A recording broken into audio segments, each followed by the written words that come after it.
the pits of Detroit, Michigan. Your ass is listening to Radio Underground. Shit.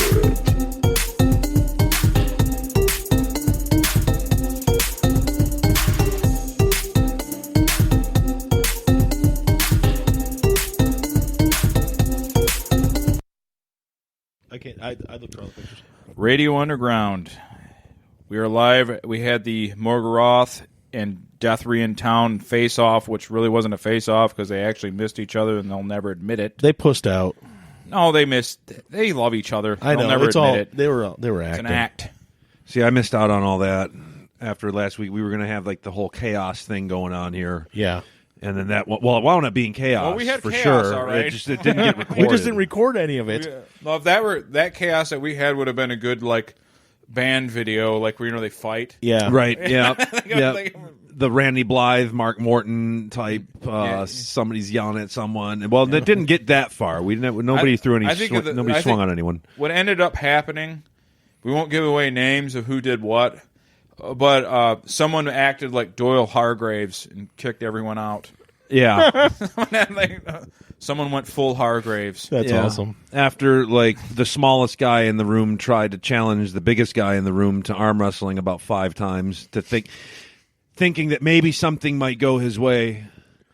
If maybe I'd wear him. I just gave away who the little guy was. I was going to say, how's your shoulder? After I wore him down, I had him right where I wanted him. But no, actually, my arm still hurts. Yeah? A week later. I It bet. doesn't hurt right now as we're sitting here, but like when I'm at work and like trying to like do certain things, I still movements. feel that pain in my tendons and stuff. So, Well, another thing as far as wearing him down, the issue with that is he was a national champion high school runner. He had a standing So heart his rate of stamina 37. was pretty good on top of the size. yeah. Well, I like to think Pussy that I'm works like all a the time. cockroach. Like I can endure anything. Give me enough time. But yeah, no, that's one of those things where there are a couple truths. One of which is alcohol makes you fucking stupid. And Believe me, I know that. And physics is a thing. That's the second one. That's actually, but there's actually a third, and that is that. Well, I guess I would have to claim insanity then, because what do they say? It's like repeating the same thing over and over and over, expecting different results. It's the definition of insanity. Yeah, that's one. So I guess drinking makes you insane as well as dumb. I don't know. Well, your injury made me think of something, though. Me and Mike were... Well, not me and Mike. Me, Mike, and Jeffrey. Everybody was in the group chat, but it was basically the three of us, and Jeffrey decided to make a video, and I'm like... And I had a really good idea for a video because I look older than I am, obviously. And I keep on having people saying, like, oh, yeah, didn't I graduate high school with you? And they're like 56 years old, 57 years old. One lady was like, I'm not joking. This lady was in her 60s at the grocery store. And she's like, she saw my hat. My hat says, the city name and stuff. And she was like, yeah, but I went there when it was before it merged. Didn't we graduate together? I'm thinking, bitch, you graduated in like 1970. I did not graduate with you. Yeah, I was gonna say. I have white facial hair. I don't look old though. In No, my face. right. I was going to say. I mean, So if you I was just going to make a shaved- video about that, about getting older and looking older, but not only looking older, feeling older. And I was like, I had this really good idea for it. It's like it was going to be funny, and I started recording. I tried recording it 6 times, and I was going to send it to you, and it got to the point where it came out. It came out like I was depressed. Okay, so you it's talked yourself into depression? So I'm like, but I kept on laughing at stuff. But like, if you watched it, and if I died, and you guys saw that video a couple days later, you're like, Brian committed suicide. Yeah, right. He was depressed, and I wasn't depressed. I thought it was funny, but I couldn't make it sound funny on the video. Right. Yeah, So I gave came up. to a self-realization. I deleted all of it. during- I'm like, because this is a video suicide note. I'm not leaving this on here. I would have liked to have seen that, and I still haven't caught whatever Still on your Jeff's phone, ain't was. No, because I was using. Oh no, I was using my phone for that, but I was going to try to use the camera too. But that was the other point. Jeffrey's never showed up. I never saw it. It's not on the page. Well, he put it on the page. I liked it, and I thought people were going to comment on it because Jeff is like how you're real. You play well with the people making fun of how old you look. Jeff plays well with people making fun of his voice. Yeah. He goes with it really well. He's not sensitive about it. He's cool with it. He's pretty cool with it. But he put a video up, and I thought, like, all right, is he like, did he take it down because people are like, Ben came out of it, he's like, Death sounds like a 13-year-old girl. Yeah, but you know what? I don't think Jeff took it down.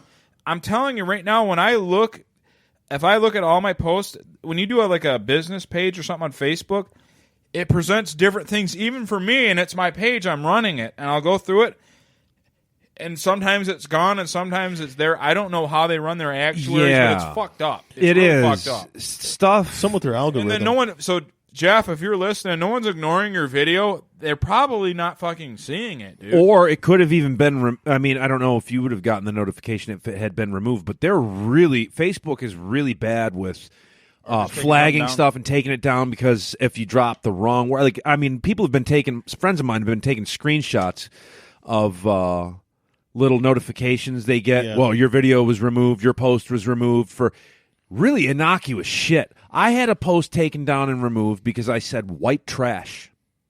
Yeah. I used the term white trash. So now and that's they took even it a down. racial epithet. Yeah, because they said it violates their hate speech terms. Well, because that happened in the group that we're in. My friend that I've known since high school, you know too slightly, but he said something like "fuck Whitey" or something like that, and same thing. They sent him a notification a week later and pulled his comment. Yeah, so who knows? Facebook is terrible. Well, the thing is, man, the Wild West of the internet, it like how it was for years, is like gone. It's like leaving, and I hope it comes back the other way. But I remember when YouTube, you could go down a rabbit hole. You could go from anything to full-on communism to white nationalism, and you could these guys would present their points, and you could just take it or leave it. Yeah, you I don't think have that's the to way it watch should it. be. You know, like. But now it's like if you're anything that's like out of the norm or what people make people uncomfortable, it just gets yanked. It's stupid, Yep. and it should be like, I love that. I would go down the whole rabbit hole of every political view, every kind of weird belief system, conspiracy theory, supernatural. Like, that was the whole fun of the YouTube rabbit hole. Now, if somebody complains about something, they're probably pulling it. Every site is they're trying to sterilize everything so that no one will be offended at all, and it's going to get to the point where everybody's fucking tired of it. Like, just, you're not going to be. Remember that South Park episode where I mean, this is going back to like the late '90s, I think. This is old school South Park, where they were trying to do a Christmas play. And the atheists or the Jews were worried about, like, I think Kyle's mom was worried about her son being a shepherd, bringing Christ or whatever. And so, they have to change that. And then, like, the atheists were offended by the Jews getting involved. And so, we got to change it. And by the end of it, after all was said and done, it was just a bunch of kids with synth music and, like, black leotards. Happy, happy, happy. Yeah, I do remember that. Yeah, Everybody's happy. So that's where we're headed, okay? When you try to consistently tweak all the rules to suit all the, like, weakest people, eventually you're going to get to the point where you can't post anything. You know, it's going to be so Beaver Cleaver-esque that I think that the pendulum will swing the other direction eventually. What's happening now is eventually it's going to be like Beaver Cleaver will seem like pornography. Well, yeah, and that's the thing. And in a lot of ways, like, that roundabout, like, the old school, like, conservative Christian values are fucking offensive to people too. So Yeah. it's going to wind up just like I said, that happy, you know, just Way there's too nothing. far. It's nihilism. It's like happy nihilism or something. I don't know. It's getting away with a lot of stuff. We talked about briefly before you got here, where because Michael Jackson came up because the fact that people are boycotting and not playing his music anymore because of allegations. So the fact that people are pulling stuff based on something somebody else said before that might not have happened. It's allegations. It probably did happen. Doesn't change the fact that his music is awesome. It doesn't. Right. I mean, Right. Well, like I was talking about, think about You can't change history. Exactly, and I was telling you, like, they're trying to change history. Like, let's take this statue of Columbus down because of what he did to the natives, or take this. The thing about all the great people throughout history, virtually all of them had heavy flaws. Christopher Columbus, Genghis Khan, all these guys, they did horrible shit, but they established trade routes. They opened up the world. They wrote Thriller. Yeah, they wrote Thriller. That was just the first thing that came to my mind. But my point is, like, it seems like you almost have to be a bad person to do something awesome, generally. Well, I think you just have to be a person, and we're all flawed, right? Now we're not all, genocidal maniacs or child rapists. I am, but the other thing too, before, and I just wanted to say this before I forget because I will. What's fucked up to me? It's like people were talking about these Bill Cosby allegations for fucking years, like literally well over a years. decade. No longer. I mean, there was some from the 80s. The allegations against Michael Jackson have been going on for fucking ever. Yep. Christopher Columbus, a little longer than that. Everybody's kind of known. Yeah. And so all of a sudden, now we have to boycott them. What the fuck? That's what I'm saying. We're so overly trying to sterilize everything. And by the way, boycotts, the shitty thing about boycotts now is they actually kind of work because they deperson people. Back in the old days, or even up till a year or two ago, like a boycott didn't work. Did fucking, the thing about like, you can go right or left. Did Chick-fil-A or the NFL, did they like lose tons of money? It doesn't seem like it. No. People were like mad one way or the other. The only boycott that ever worked was probably the Dixie Chicks because they said something specifically that offended their specific audience. So country music people are conservative people. That's a bad thing. That'd be like Eminem becoming a white nationalist. It would affect there goes your audience. Yeah, it doesn't work. Right. But in that instance, but generally speaking, every time you hear about, I ain't never buying fucking Ben and Jerry's again. Look, I'm a right-wing person. I'm not going to get into my politics. I love Ben and Jerry's. I ain't never going to stop eating Ben and Jerry's. Ever. I don't care if they say they want all white males butchered. No, I'm still going to buy Ben and Jerry's. That happened with I like us. their music. I love their fucking ice cream. I don't remember why it set me off so bad, but there was, I don't remember if it was Nabisco or just Oreos in general. All of a sudden they're like, we're not making Oreos in the U.S. anymore. We're making them in Mexico. I'm like, well, we're not buying Oreos. And I stood with that for like 2 months. And I'm like, fuck this. I'm getting some fucking Oreos.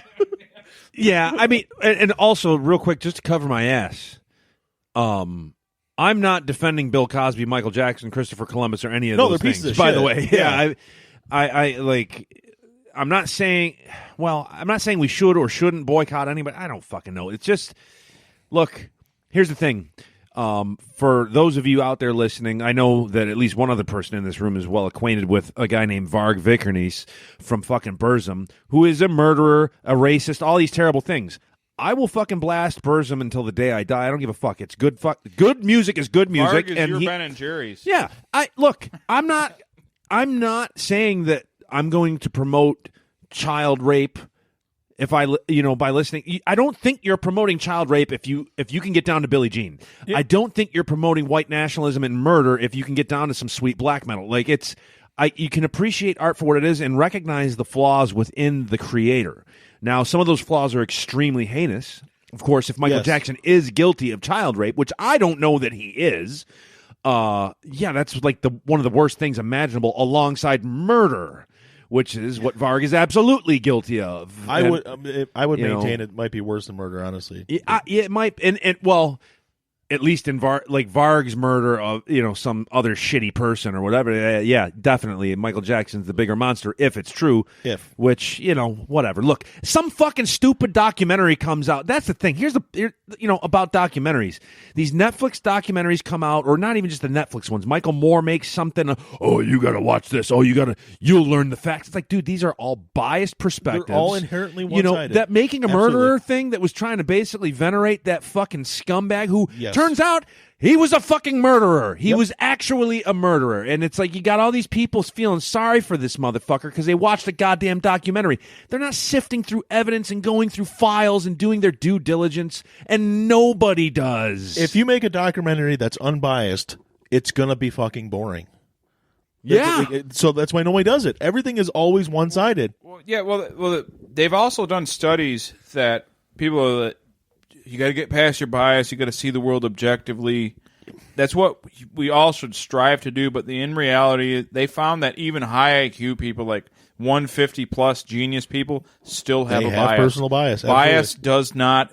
You could be the dumbest person in the world, or you could be a fucking Elon Musk or Jeff Bezos or any of these guys that are. They have a bias. Well, you have a bias. yeah. I have a bias. And the funny thing is, when you see these debates and you see these arguments, I'm like, well, you just see things your way. You're biased. Well, everybody does. That's Yeah. not an argument. Right. Everybody, you have to address the point by point.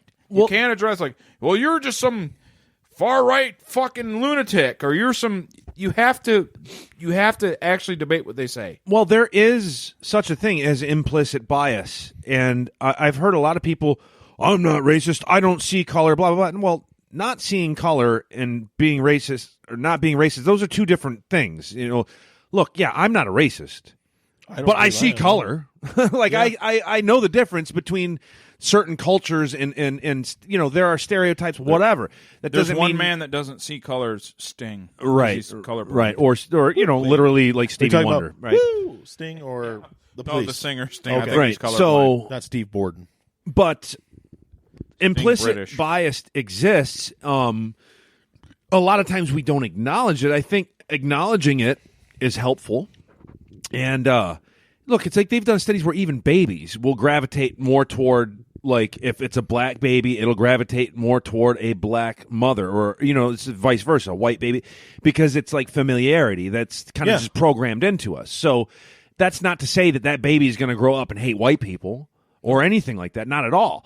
And there are even certain things like I'm assuming that most of Called us in-group preference. but also like people like Sam Harris, who I'm assuming some of us are familiar with. Some listeners might be familiar with. He's like the neuroscientist, kind of left-leaning intellectual, really super intelligent guy. I happen to be a fan of his. I think I actually heard somebody bring this up on the Joe Rogan podcast, because obviously he's friends with Joe Rogan. Yes. Where he had recounted like his Rolodex and realized that, you know what? It just dawned on me there's not a single person in my Rolodex outside of the late Christopher Hitchens who smokes. Like, there's that subconscious bias where people weed out people, like, so poor people, right? Like, Yeah. rich intellectuals are very seldom like cigarette smokers. And Sam Harris aligns himself with people more of that ilk rather than people like me who, live in Roseville, Michigan and, make $19 an hour and, drink cheap beer and fucking eat taquitos all day. So Don't there make fun are of those those like group taquitos, man. preferences across racial lines, across, social lines, so whatever. Even the smartest people in the world, the most level-headed people have a bias, whether it's conscious or subconscious. That everybody has some kind of stereotype or bias that they lean towards, no matter what they try to do. It's inherent. Well, they've proven that basically your political leanings and your social leanings it's built in. You have it, and Right. and so hating someone for their political beliefs is literally as bad as hating them for their color, their skin, because they can't really help it. Or their taste in music. Yeah, they're like, you're a left-wing liberal. Get away from me, fag. Like, you can't do that. I think the fag part would be the part that people probably pointed out the most. But Right. I'm just saying that left-wing liberals are fags. I'm just being serious. Right. But yeah, you're the same like you saying with music. Just because somebody hates the music doesn't mean they're stupid. It's just a matter of opinion. There was never a point in my life that I decided to like death metal. There was never a point in my life that I decided to not like asparagus. There was never a point in my life that I decided to be attracted to short brunettes. Like, that's just the way it is, right? Do you still Those not are all like asparagus? biases. You're discriminatory. You discriminate. Yeah. When you're in the dating world, like, okay, I'm attracted to like this type, I discriminate all the rest. There's nothing wrong with that. There is something wrong with I hate all the rest. I hate you if you're this tall and have this skin color. I hate you if you listen to this music or have these political beliefs. That's a problem. But having a preference for something else doesn't mean you hate every. You know what I mean? Exactly. Yeah. Like that doesn't. And I think that it's a touchy subject. I'd be curious to hear some people's reaction to everything we're seeing right now. Oh, 'Cause yeah. I will guarantee you there are a lot of people that'll be like recoiling, like ugh. In fact, I don't know. I'd like to listen, but I'll probably recoil myself. Well, I don't care, man. We've talked about so many. I listen to so many of these podcasts where I'm hammered out of my mind. This could not possibly recoil me as more than some of the stuff I've said. I think this has been some of the most intelligent conversation we've ever had. Yeah, you get to a point where like I'm not going to touch on these subjects. I'm not going to do this shit. I'm not going to do that. And then you're like, well, at what point can you be? We can only be sun and fun so many times in a row. Yeah. You know what I mean? We're funny guys. We all have different views. We're different various views. We got 6 or 7 guys that input this show. We got everything from left to right to center. So every now and then we're going to talk about things that are actually for real. We're not always in a good mood. We're not always happy. Even though we are most of the time, we're all fun guys. We have a great time together. We get drunk. But sometimes, this internet thing, though, I'm talking about, I don't care what your beliefs are, this internet censorship thing can affect any of us. Because people just have to realize that. And it will. And you have to accept that people have different fucking views. You're not an adult. You're not mature. I mean, how many people, like, you see, like, their best friend is totally different than them? They doesn't have the same views at all, but it's their best friend. Why can't fucking people just be like that in life? In general, like online, like I don't give a fuck that why can't your best friend be a communist, but you're a freaking fascist? Why can't you be buddies? Because nobody has. It's not 1942 anymore. You don't have to kill each other. You know what I'm saying? It's like fucking relax, man. I think it comes down to morality. When it comes to politics. So we can talk about like, oh, you like country? Oh, you like death metal? Fuck you! You like country? You fucking idiot! That almost never happens. But I think Alexandria Ocasio-Cortez is a strong and intelligent woman who can think for herself. Psh, did you hear what she said? Now we're talking a different ballgame because you have somebody who there are certain worldviews, and when you talk about politics, it's like, well, you want to tax me? You want to take my fucking money? Oh, you want kids to go hungry? Oh. The stakes are higher, and morality morality's in play, and so you can start to judge people. Oh, you're literally a fucking racist if you support Donald Trump because Trump doesn't like Mexicans. He said they're rapists and murderers. So that's where things get slippery. I'll tell you where I actually get yelled at more than anything. It's not my political views. When I challenge PlayStation people, I really get it. Yeah, I really get it pretty bad. I ain't gonna lie to you. That is, yeah, it's weird. Right, it's weird. yeah. It's like you would think like video gaming would be some kind of like moderate thing. Where it's like I can say anything about my political views online, and I may get hated on. I may get made fun of, called fat, whatever. But man, when I talk about PlayStation. It's kind of like a shtick. I really don't give a fuck if anybody plays it. So I kind of play this up on the podcast. But man, PlayStation guys are like a cult. They really get fucking mad at you.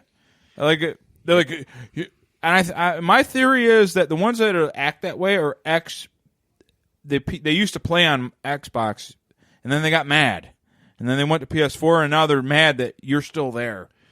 I really think it's like a born-again Christian. I think we talked about that. Yeah, a born-again Christian is way more aggressive than somebody that's been a Christian their whole life. Like a vegan. Yeah, like you because you're not a vegan. It's just petty tribalism. And yes, it exists. There are going to be those people that are willing to engage with you maybe to the point of fisticuffs over, PlayStation versus Xbox or console versus PC. And that's retarded. I would love to fight someone over a PlayStation versus just to say I did it. Some guy fucking punched me in the face because I said I like Xbox more. That would be the best story that you could ever possibly tell. There are certain, it does happen, but it's. He said his name was X-Wing 3429, and he fucking socked me right upside of the head when I was at Gamescom. What brought up the boycott thing was the fact that one of the things I read online was because now that they're boycotting all the Michael Jackson stuff, but the thing that originally brought it up was I was reading an article about a guy who did a voice on Kingdom Hearts 3. He got busted for cocaine possession. So we're like, oh, we're sending a patch out. He's out of the game. We're never having him in the. His voice is gone from this game. It's like because he got busted with cocaine. Now he was busted in Japan. It was for the Japanese version. Little, I guess maybe different morals, but the fact that they scrubbed him out because he had something like that, it's like basically saying that it's like revisionist history. You're changing it. This guy never existed because he got busted with drugs.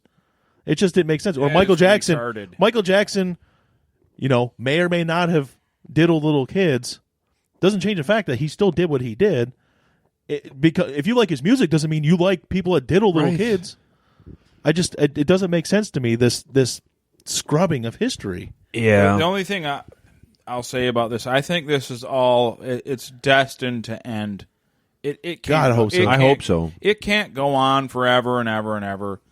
Because, and just because another thing too, just because someone does something bad, doesn't mean that your point of view is no longer valid. Because this guy is bad, right? You know what I mean? Like you might. Someone that has your point of view snaps and shoots people, or this guy has a point of view. Right. It doesn't mean that, like, okay, I have to open every borders in every Western country because the New Zealand asshole is an asshole. Right. Like, now I have to advocate for open borders to prove that he's no longer bad. Or or prove that he's evil or whatever. Well, it's just if I watch an episode of the Dukes of Hazzard, it doesn't mean I support the Confederacy because they have a flag on their car. The Dukes of Hazzard didn't. It's a fucking show, and they jump shit. They drive fast. Well, you know what's really, too, though? Like a more kind of, I guess, it's a modern and it's an example that shows how it can be not detrimental on like a big scale or anything. But I like the Guardians of the Galaxy movies, okay? Yeah. Those are the two best fucking Absolutely. Marvel movies in the MCU by far. Yeah, absolutely. James Gunn said some fucking questionable shit on Twitter, made some fucking off-color jokes. You're not the director for the third one anymore. You're going to compromise. You know he's back, though, now. Yeah, I know he's back. Thank God. I know. But, like, you were willing to compromise the future of that fucking franchise, give us a shittier version of a fucking sequel. Because he made some fucking pedo jokes. But wasn't it like, it was also in 2008. He made right. And it's like, the fuck. same thing on the opposite side of the coin. Yeah. Tucker Carlson. He made a joke about like 15-year-old high school girls or something, and everyone's like, bring him down, get rid of him. It's a joke, man. These guys, they're guys. I think a lot of it is like these soccer moms. I'm here to talk about, you shouldn't judge people, but soccer moms. Let's talk about that. I will judge the fuck out of them. Well, here's a soccer mom thing. They don't know locker room banner, and they don't know how we talk when no one's around. Yeah. They don't get it. And I'm here to tell you, locker room banner, I've heard stuff that's way more offensive than I'll ever even say on here, and I don't censor anything on here. And I heard shit that's like over the top. And I know that guy's not a bad guy. Right. He's just telling a joke. I would never say some of the shit I've heard. It's a joke, man. You don't know how when dudes are around each other, it's fucking hardcore. You talk. It's hardcore. Well, go back to it's funny too. Like I was thinking about this. Like I've been thinking about this for years. Richard Pryor, Sam Kinison, Eddie Murphy. Like a lot of these comedians would not have, especially Sam Kinison, would not have a fucking career today at all. Dice. And it's just like time. The perceptions change through time. I don't know. I mean, does that mean that we have to go ahead because Sam Kinison made some jokes about AIDS and gay people and stuff that would, by today's standards, be considered extremely homophobic and off color? At the time, though, you have to consider at the time the way social conditions were. That was not considered. I mean, it was still harsh, and that's why it got laughs. But that's the thing about comedy. Comedy always walks that fucking fine line, that threshold between, oh shit, did he really just fucking say that? But it taps into what normal people are thinking. Now, with all the moral grandstanding and all the sensitivity, I don't think that. I'm not racist. And now it's like I see people in my newsfeed like going out of their way to like try to praise you if you're transgender. Which, like, transgender, I don't care if you're transgender. Like, I have no ill will. I support your right to do with what. But I'm not going to go out of my way to give you a high five because of your bravery. It's not even that brave. Because speaking of social conditions, now at this point, it's almost a laudable thing. People are eager to go out. Look, Jussie Smollett was eager to be a victim. That victim card, that minority card, gets you a lot of social brownie points. And I'm not saying there are like droves of people going out there pretending that they're transgender or pretending that they're bisexual. But I guess I'm going to say a fucking controversial thing. I do think a good deal, there is a certain percentage, and I haven't studied it, so I couldn't give you an exact number. Just throw out a random number. There is a decent percentage of the trans community that I do not believe is actually trans on the level of, say, like a Bruce Jenner, okay, or Caitlyn Jenner or whatever. I think a lot of it is a social contagion. You know, that it's I'm still convinced his is a social contagion. Well, it may or may not be, but I think a certain percentage of it is a lot of confused ass motherfuckers, and now it's kind of we're in such a tolerant society now that like not only is it okay to be transgender, not as it's and like gay people that's like so passe now. Like it's you got people going out of their way. Being normal gay guy is like Ward Cleaver now. Yeah, it doesn't mean shit. You're a missionary position fucker. Isn't that kind of weird? It's the most tolerant we've ever been, but it's also on the other end now. It's the most intolerant we've ever been. Right.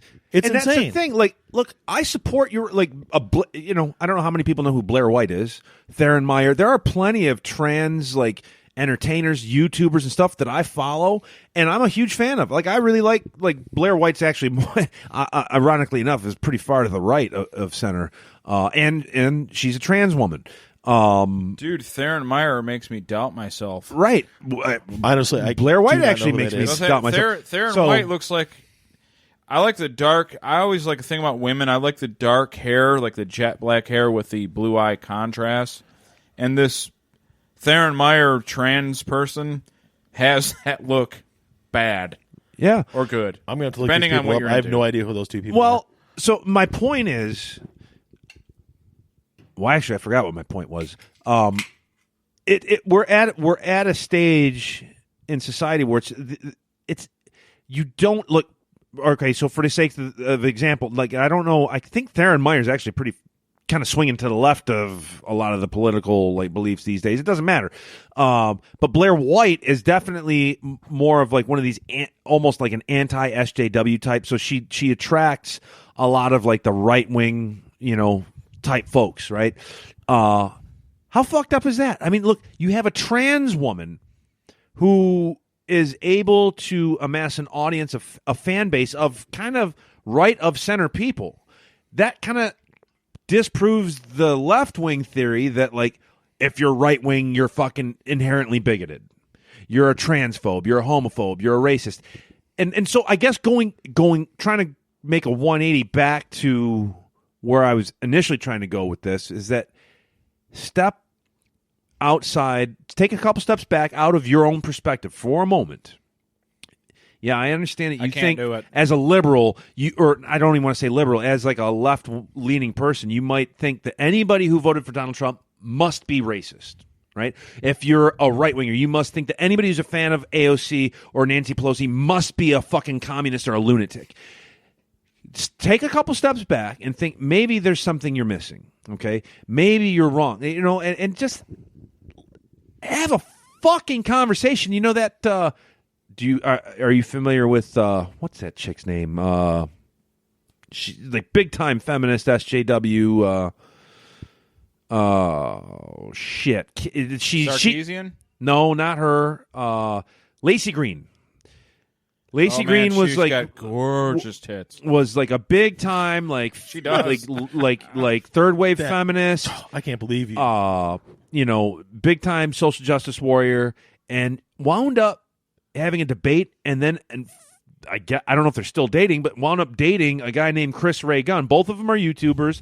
He's one of the anti-SJW right wingers. She's like a left wing feminist. So like. It's amazing what the ground you can cover when you actually stop hating each other and just fucking have a goddamn conversation. Yeah, it's true, man. And By the way, Lacey Green, I want to talk about her. She does have pit hair at times. She does. That is a downfall, but my God, man. That girl, her tits are... You ever see that picture that went around of her sucking dick? Yeah, oh yeah, I love that picture. She's fucking sucking some guy's dick. It's amazing. She has like beautiful, like natural boobs too. Like just big, huge tits. I had to reset my phone just locked up out of random, of course, when I went to look at boobs, but look up Lacey Green sucking dick. yeah, I gotta wait for my phone to restart. It's taking a second. But back, just to finalize my point, Michael Jackson's music's good. The end. Yeah. Well, it is. Objectively. I just thought it was funny. We went from one. All the next thing we know, We were probably bouncing well, around like, like a is, pinball man, machine. good conversation, though. We're not. Good conversation. I set out to never talk about politics, and we're going to attempt to avoid it. But the thing is, politics, it's like the remember the chick in Rohan, the Shield Maiden. What was her name? I have no idea what you're talking about. Those without swords still die upon them. We cannot talk about politics. We'll still get fucked over. Well, we could get taken off iTunes. We could be taken off because anything fun can get you taken. You can just be having fun. You could be apolitical. If you're having a little too much fun and you bother the wrong person, you're gone. Yeah. You know what I mean? It's like people are fucking miserable and they want to spread their fucking misery because they hate their lives and they're depressed and they're miserable. Why can't you be like a normal depressed person like me and keep it to your fucking self? You know what I mean? Right. Aowen? You talking about Aowen? Yeah. I think that She ended up marrying him later on. The level at which we're kind of touching on it now is more kind of grazing the socio-political thing. It's not really, we're not really delving into politics so much. And here's the bottom line. You've mentioned yourself. You're more or less. I won't label you a conservative, but you're further right of center than left. As far as I know, you, Pine, I think you're further left of center than right. Yeah, and I would consider myself straight down the middle. Like I don't know. I could vary at any given moment. You know, I'm kind of apolitical. Really, I think you honest. pegged everybody pretty accurately. So. You know, I mean, that's kind of proving a point in itself. It's like none of us get offended. No. And look, we just had a discussion. No one got offended. You know, you can actually discuss things without people getting the angry. Movie Sleuth guys that I've did the podcast with, you know, are almost every single one of them is far left of center, and it's fine. And but compared to them, I would be far right of center, you may as well be Right. Stormfront, Right. I mean, and that's fine. Like there are things that I like very heavily disagree with some of the posts I see with friends that I made through there, and it's fine. Like I don't care. I actually enjoy reading those posts more than I enjoy. I don't care. Like I don't want to read shit I already agree with. Well, a jack off session is boring. Yeah. So it's cool to have. Well, I mean, like I was gonna. Mine are when you guys leave. Mine won't be boring. But as long as when we're face to face, you're willing to give me the benefit of the doubt and not judge me for being a certain way. You know what I mean? And I think that's the thing with the internet. You're not sitting face to face with that person. You know, when you're talking about over the airwaves, when you're talking about you're not sitting in front of that person you're casting judgments on until you get to that political rally and you're wearing an Antifa mask or a fucking, you know, American flag and a Trump hat, swinging sticks and throwing fucking Molotovs at each other and shit. You know, that's where it comes to its head. And that's the shit, that's just the culmination of all the bullshit on the internet and everything. But I can guarantee you, if you took that fucking MAGA hat off and you took that hoodie and fucking bandana off, sat these two random motherfuckers down in any local dive, gave them a few ales, and put on Breaking Bad or something and asked each one of them, what do you guys think about the show? They'd start fucking getting along, having drinks, talking about whatever, and it would be fine. Okay? Well, and I think that's, I don't know, some kind of point. No, you actually brought up a good point, because me and Michael, on like 99.7% of everything in life, pretty much agree on almost every fucking thing we talk about. Except for you lean a little bit one way, I lean a little bit another way. Politics are different. Same with your brother. Yeah. But everything else, you should be able to discuss this stuff, not debate it. You don't want to necessarily debate it because that's when arguments start. But everybody should be able to sit down and discuss something civilly. And with the internet, you don't have that. Like you just said, you don't have that face-to-face time. So you can say whatever you want about this person because you're never going to meet them. You can call them a rat bastard, pig fucking child molester. Yeah, if you want. Well, it's the same thing too. Is like a lot of times your stuff about people, you build it up bigger in your head than what it is. Like it could be just a friend of yours. You could be like, maybe you're stewing over a disagreement you're having with that friend, and you build it up like, yeah, this motherfucker, man. I know he did this. I bet he's saying shit right now he's about saying me. Shit. He's talking shit. He's getting on my nerves here, and you're building up this big scenario where you're like, all right, next time I see him, I'm getting in his motherfucking face. You go to a party, you see him there, and you just realize I love him. I got to hug him, and you just drink. It's like you built this big fucking thing up in your head that there's this big problem that there really isn't. You built it up in your head, and it seems like the people on the internet doing that are people that don't have stable friendships, a regular life. They're people that need that in their life, and I don't understand it. Really, what it happens with these groups that fight and they meet up and they have these brawls, they're gangs. And what do gangs prey upon? They prey upon somebody that like doesn't have a family. He doesn't have a close connection with people around him. Yep. He doesn't like. That's an ideal gang member, right? Someone that's broken home, or he doesn't have someone a support system. And that's what I think a lot of these political, like, hey, man, you join us. We got your back. We love you. We have a common cause, and they feel, like, wanted. So then they're going to go out and fucking beat up a garbage can or whatever the fuck they do. They try to be a part of something that's bigger than them, be part of a cause. Yeah. You know. The reality is there's nothing bigger than, like, your family and your friends and the people around you. There's nothing bigger than that. And that's how you build life. Right. You don't build the way them guys are thinking. But here's my thing. I'm more of an individualist, I guess. Like, family's important, friends are important, community's important, all that. But when it comes to discussing ideas, doing it on a face-to-face basis, I mean, and even if we're talking like online, you're commenting, you're reacting to one person.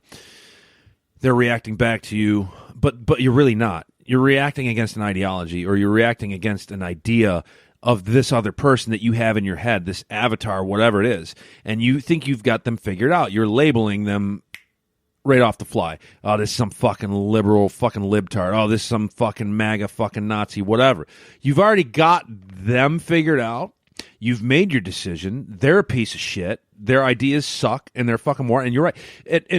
And I think we have a bad habit, most of us, of thinking that we're a lot smarter than we actually are.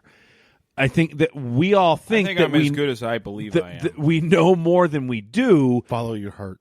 And nobody asks fucking questions. So if I go into like some fucking conservative rally or something, or some, whatever, anywhere there might be like a certain type of person, whether it's conservatives or liberals, whatever. And if I go in and I say, I'm actually a fan of Hillary Clinton, right? I'm not, but let's just say I go in and tell somebody that I am. An example.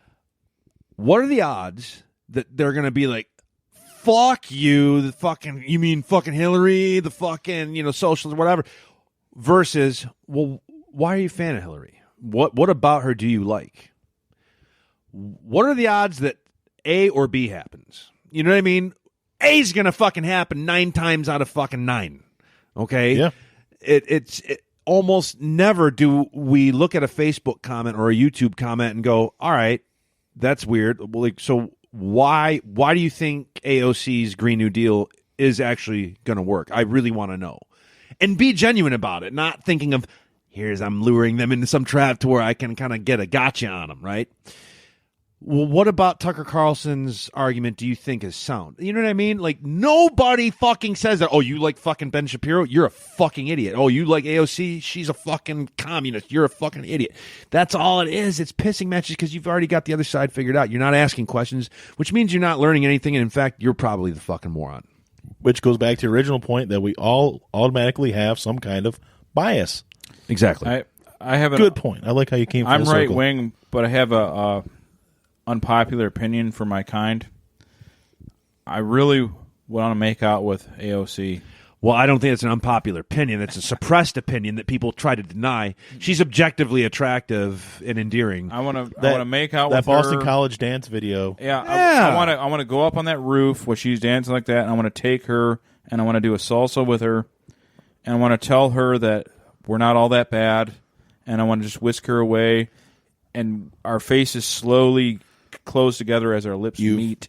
You've thought about that way more than I have. Yeah. You played out That the whole scenario is thing. a little different than All mine. right. but, you know. Maybe it's not so healthy. Yeah. I read that. But on I'm the just internet. telling Someone you. else I'm said just that. saying. Well, here's my thing. I mean, AOC, you look I at love video you. clips of this girl. All right, Your like, beauty, not you.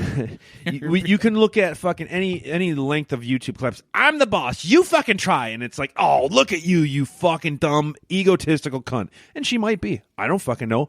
But I saw that clip. I saw her doing a Breakfast Club dance. Okay, I'm going to contrast those two and say this person doesn't seem at all like this person. Therefore, probably neither of these people are actually the real person, and it's a little more complex than a fucking 30-second video clip. Now, granted, she's a politician.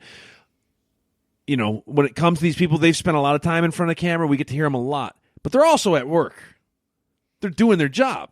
Yeah. You catch me at work and you see how I behave on a day-to-day basis at work, you're going to have an impression of me that's not necessarily accurate. It's not the same impression you're going to get if you see me hanging out with my fucking 3-year-old son. And, You know? and like them, we're all on Twitter at work. Right. Right. Yeah. So, you know, look, we like to cast judgments at people based on a tiny amount of what actually makes that person. And if they're a politician, you assume that somebody like Cortez is like, that's who she is. She's a fucking socialist. Or fucking Mitt Romney is a fucking Mormon. Or fucking Donald Trump is literally Hitler or whatever, you know. But that's only part of it. That's the glimpse that you get into their fucking lives. You know, as far as I know, Eddie Van Halen is simply an amazing guitar player, but there's probably a lot more about that dude than I've ever fucking bothered to look into. It's almost like you're just seeing you're seeing the wrestling persona kind of. Exactly, You know, right? You're seeing what they're like Speaking of on that, the mic or in the ring. That's it. Me and my mom have talked many times about Trump and his political tactics. He's good friends with the McMahons. Yeah, Like that I know. Linda McMahon and Yeah. Vince McMahon, they're his buddies. Well, she's on one of his. all Linda's on all one of of them. that crazy online stuff, calling people. Dude, it's wrestling. He's cutting promos on his. It's And people don't you know? see it. He's cutting promos on his political opponents, and people don't see it. Like, oh my god! Like, I'm a wrestling fan. I'm like, dude, he's cutting a promo right now. He's cutting a promo on Schiff right now. That's what he's doing. It's And Schiff's like, you are an insult. And he's like, you are an insult to our democracy. I was like, Schiff, he's cutting a promo on you, bro. Cut one Yeah. back. Kayfabe, And a few of them get it and they cut it back. Like AOC, to her credit, she cut a promo. She'll, you know what? And like she'll get retweeted and she's pretty good at it. What's Beto O'Rourke? He cut a good promo. yeah. You know? He likes to stand on stuff. Yeah. And he looks like my brother-in-law a little bit. I think so. Yeah, I see it. I'm like, dude, he looks like Don. I absolutely think so. Like, I think Don's a little bit taller. I might be wrong though. I don't know. I don't know how tall is Beto. I don't know. Maybe some I of hate our saying his listeners will name. tell us. But what I hate saying his name because I don't like the way his name sounds. And not that I hate him. I don't know what is him. his real first name? I don't- Roberto. Roberto. Okay. Yeah. I'm just gonna. I call know him. he's Irish, but wasn't he married to like a Latin woman or something? And he's trying to like play up the Latin vote because he's in Texas. Well, I think he Lot is of- Hispanic also.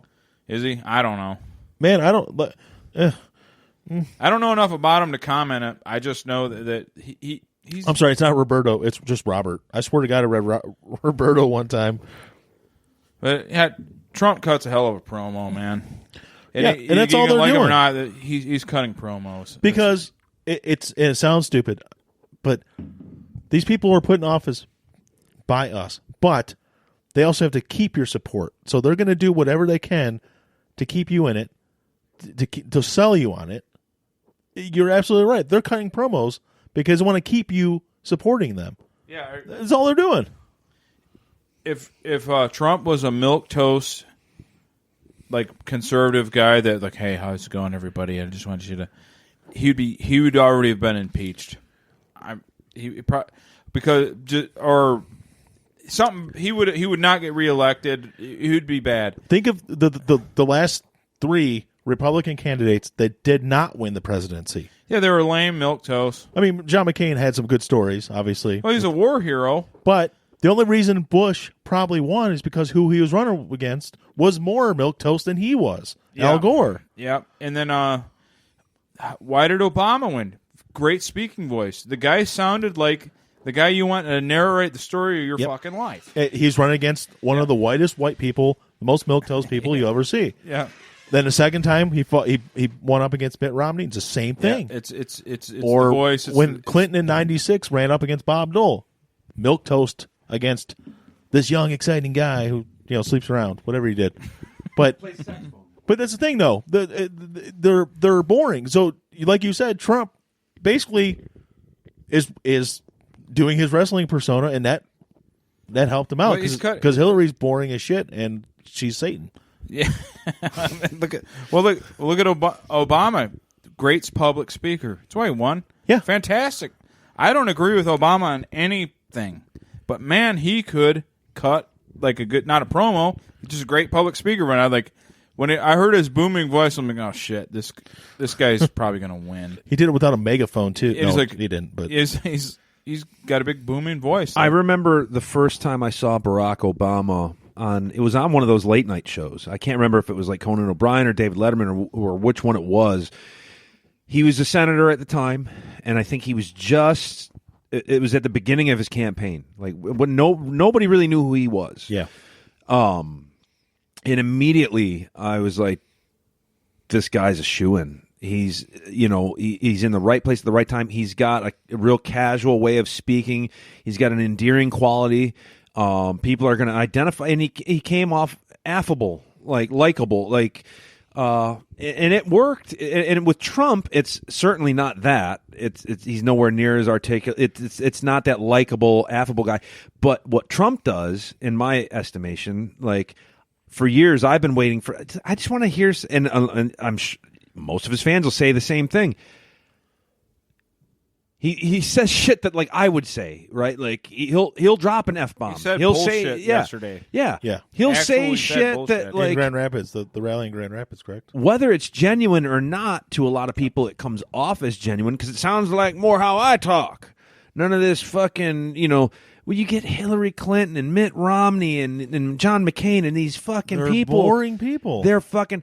I propose to change. It's like fuck. We can't do any more of that. And if you ever do a Bob Dole impersonation, like if you ever try to talk like him, do you automatically do the arm thing too? Yeah, I don't ever try to. But like then we had like going back to George W. Bush, who was a little less like the Hillary Clintons, but he was folksy. But he was folksy and he was endearing. But then also he was kind of a doofus, and that's why a lot of people ended up not liking him because he was clumsy.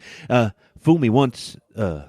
Shame on you. I don't have to follow through with that, but so you know what I'm saying.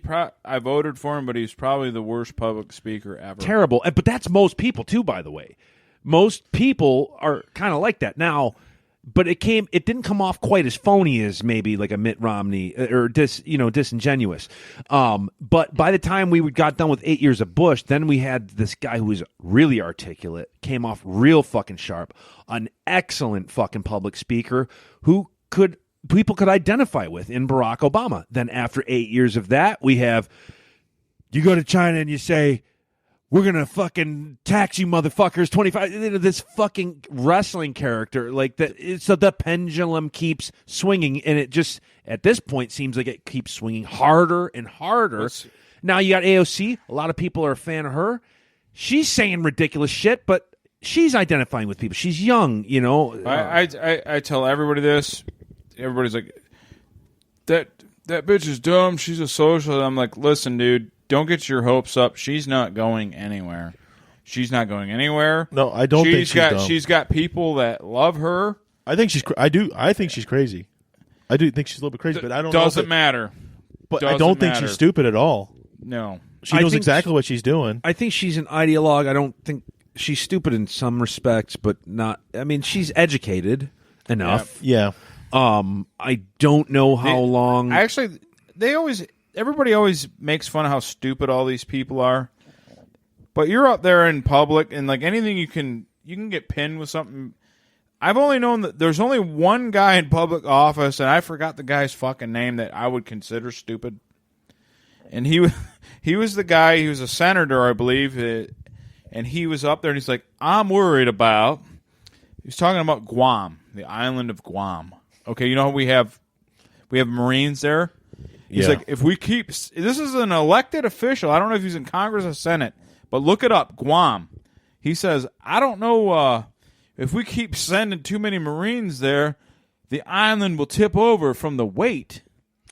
Oh, there are plenty of senators. He said that.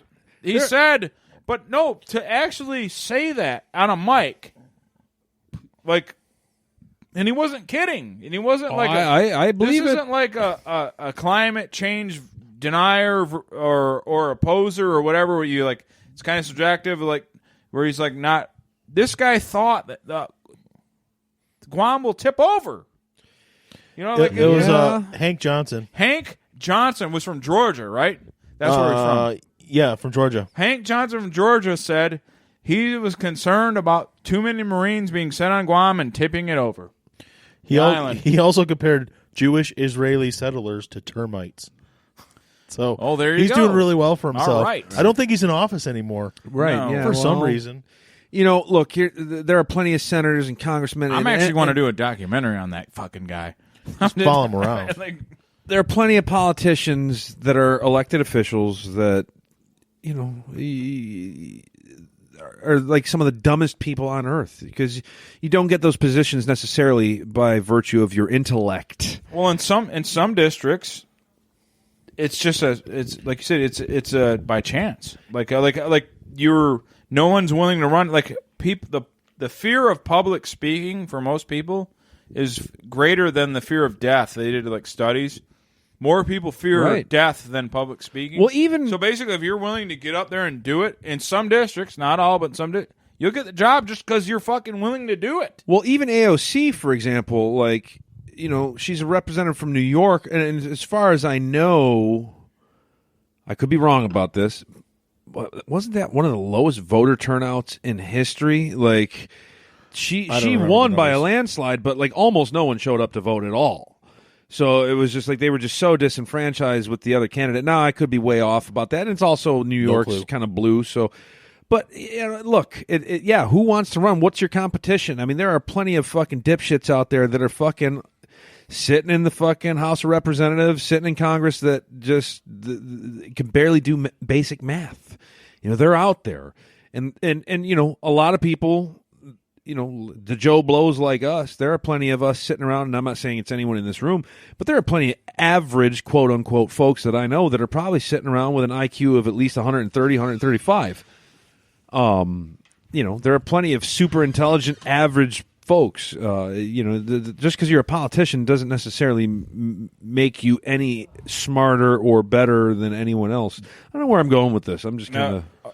I'm not going to drastically change subject because nothing was going anywhere, but I wanted to speak on something in this podcast. Okay, so let's close this chapter. Well, okay, we talked about politics. I wasn't fact checking you. I didn't remember any of it because I don't remember when she got nominated, but the primary they had for her was very low. The actual election was higher. Okay. Like literally 80% of people stayed home for the primary. Okay. Yeah. That sounds okay. That's probably where I was getting at. Okay. Good. I don't mind being fact checked any day of the week. Yeah, fact check me all you want, please. Because I don't. I usually just look it up because wrong. I honestly don't know myself. Because I'm still going to leave with my opinion. It still wasn't great. No still matter wasn't what. I still want to make out with her, and she's still a communist. Yeah, she's a communist. I hate communists, but I like her. That ain't changing. Can I ask you guys about movies real quick? Sure. Go ahead. So I've been trying to catch up on movies I've been waiting to watch, and I'm way behind on movies. And I watched one that was more recent, but Yeah. You didn't unplug it, did you? I can't yell at myself for that. We had an accident. Nope, we're good. Okay, we're good. So, did you see A Quiet Place? I did. I just watched it last night. I watched it last year. You watched it when it came out because it's been almost a year since it came out. I watched it right when it left theaters, came to, you know. Well, what's Netflix your or overall HBO opinion or of the movie? whatever. Did you like it? I liked it. Yeah, Yeah, I liked it too. and I didn't realize it was the dude from The Office. Yeah, it's Jim. I didn't He watch The directed it, Office. too. Didn't look like him. I didn't. Wrote I had it, no directed idea. it, Yeah, everything. Yeah. What about it? You're just asking if I liked it? No, not just that, but normally, like I like movies like that because it's not like a horror movie. It's just a tense thriller type thing. It was a horror movie. It's a horror movie. Yeah. It was, but it's not like your typical slasher. Well, it's not a gore. slasher movie. No, but near the beginning, and maybe I'm giving out spoilers, but it's been Spoiler warning: if you haven't seen A Quiet Place, fuck you. It's been almost a year. Get with the it's times. been more than a year. It's fine. No, I think it's just Whatever. I don't know. If you haven't seen A Quiet Place and you're listening to this podcast, fast forward about 5 minutes to the be safe. first 10 minutes, because they're in the town. It took me a second to figure out that the daughter was deaf, and that's how they all know sign language. Right. By the way, she's a real deaf actress. But, I did not know that. She's really deaf. No, I didn't. I never looked into that. And then, they get the little kid gets the spaceship that's his toy with the batteries. And then they get to the bridge. I'm like, and he starts running towards the kid because it's making noises. I'm like, oh my God, he's gonna get to the kid in time, but he doesn't. Did that shock you a little bit? No, it didn't shock me because I'll tell you exactly why it didn't shock me because that was spoiled by some dipshit on Facebook that posted literally just that scene, and I did not expect. See, no, something else in the movie got spoiled for me, and it was that Jim dies. Yeah, that did surprise me. That got spoiled for me. That did surprise me. By I was watching Fox 2 News in the morning, and one of the guys was talking. He's like, because they're talking about a sequel now. They're going to be talking about making a sequel to it. And he's like, it's like, how are they going to do that? He died. I'm like, you fucking. Well, that's worse because that's like an actual television channel that's going. And it's not some dipshit Fox on Facebook. 2 News. It was in the 8 o'clock hour, whatever. He's like, oh, well, and he said the same thing we just said. Well, if you haven't seen it yet, it's been a year. Just watch it. Right. Well, I was listening to a morning show back. But it was a good I don't know, movie. what is it, 15 years ago or maybe longer than that, 18, 19 years ago, when the Sixth Sense came out. Oh, yeah. And some fucking asshole, before I ever seen it, it's like, it would be like me telling you that Bruce Willis is a ghost. Totally ruined it. I have this problem with I hadn't even seen the movie, and he said it, and everybody in the studio was like, "Oh, come on, man! Don't." I have it this away." problem with Shyamalan movies, M. Night Shyamalan movies. And he said it, so I knew. When I first saw it, the whole time I knew it. I always I don't know if you figured it guys out. got to see it with not knowing it, but I knew it. I whole didn't time. know. I didn't know Because it. of that. But my problem. That was one of my problems with all his movies. Is I figured the shit out early in the movies. I'm watching Sixth Sense. I'm like, Bruce Willis is fucking dead. Unbreakable. I knew Samuel L. Jackson was the bad guy, all along. That's in there. And then what's the other one? Signs. I was like, it's gonna be fucking something stupid like water. I just said that out loud, Right. And I was right. And then The Village, I had figured out in the first 20 minutes. Yeah. That's my problem with all those movies is that You're smarter than I am because I hadn't That's have any of you're them a figured fucking out. nerd, man. I'm a nerd, but it's just I do it with TV shows. It drives my wife nuts. I always didn't figure care things about out. any of it that enough to have it figured out. I guess. No, I was done. I'll say that rather than me admitting that you're smarter than I am. Well, I'll admit that I'm dumb in that I did not figure out the signs thing like you did, but I'm smart in one way. That when it happened, my first thought is why are you going to a planet that's 70% water if you can't handle water? It's stupid. It doesn't make any fucking sense. And people started saying it's it doesn't make no and sense. that's why people were they started comparing it to the older version because the Tom Cruise version wasn't out. But War of the Worlds are back then in that movie, why'd they come here if they knew they were going to get sick? Well, they didn't fucking know it. It wasn't the same thing. They didn't come to a planet knowing that the common cold was going to kill them. But these people came to Earth. The other aliens came to a planet that was covered in something they knew was going to kill them. It wasn't the same thing. See, I never watched War of the Worlds or anything.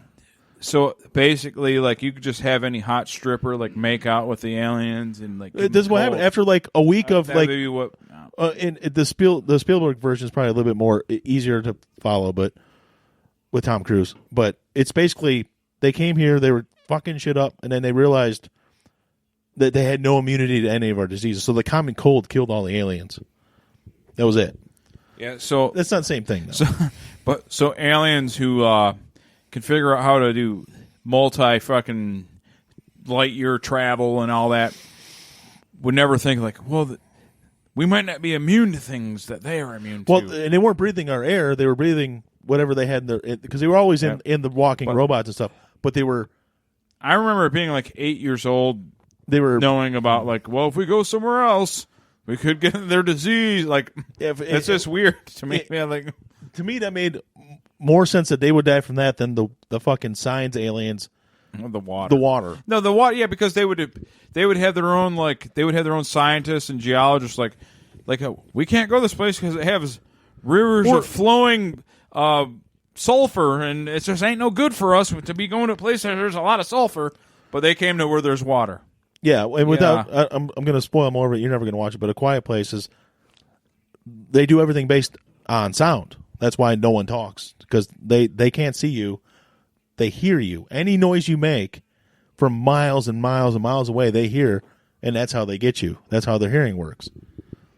So, again, that's not something you can prevent. Like, you're going to this alien planet, you're hunting based on sound. You can't think that the way they're going to kill you is by using, it's just, it was a good movie, though.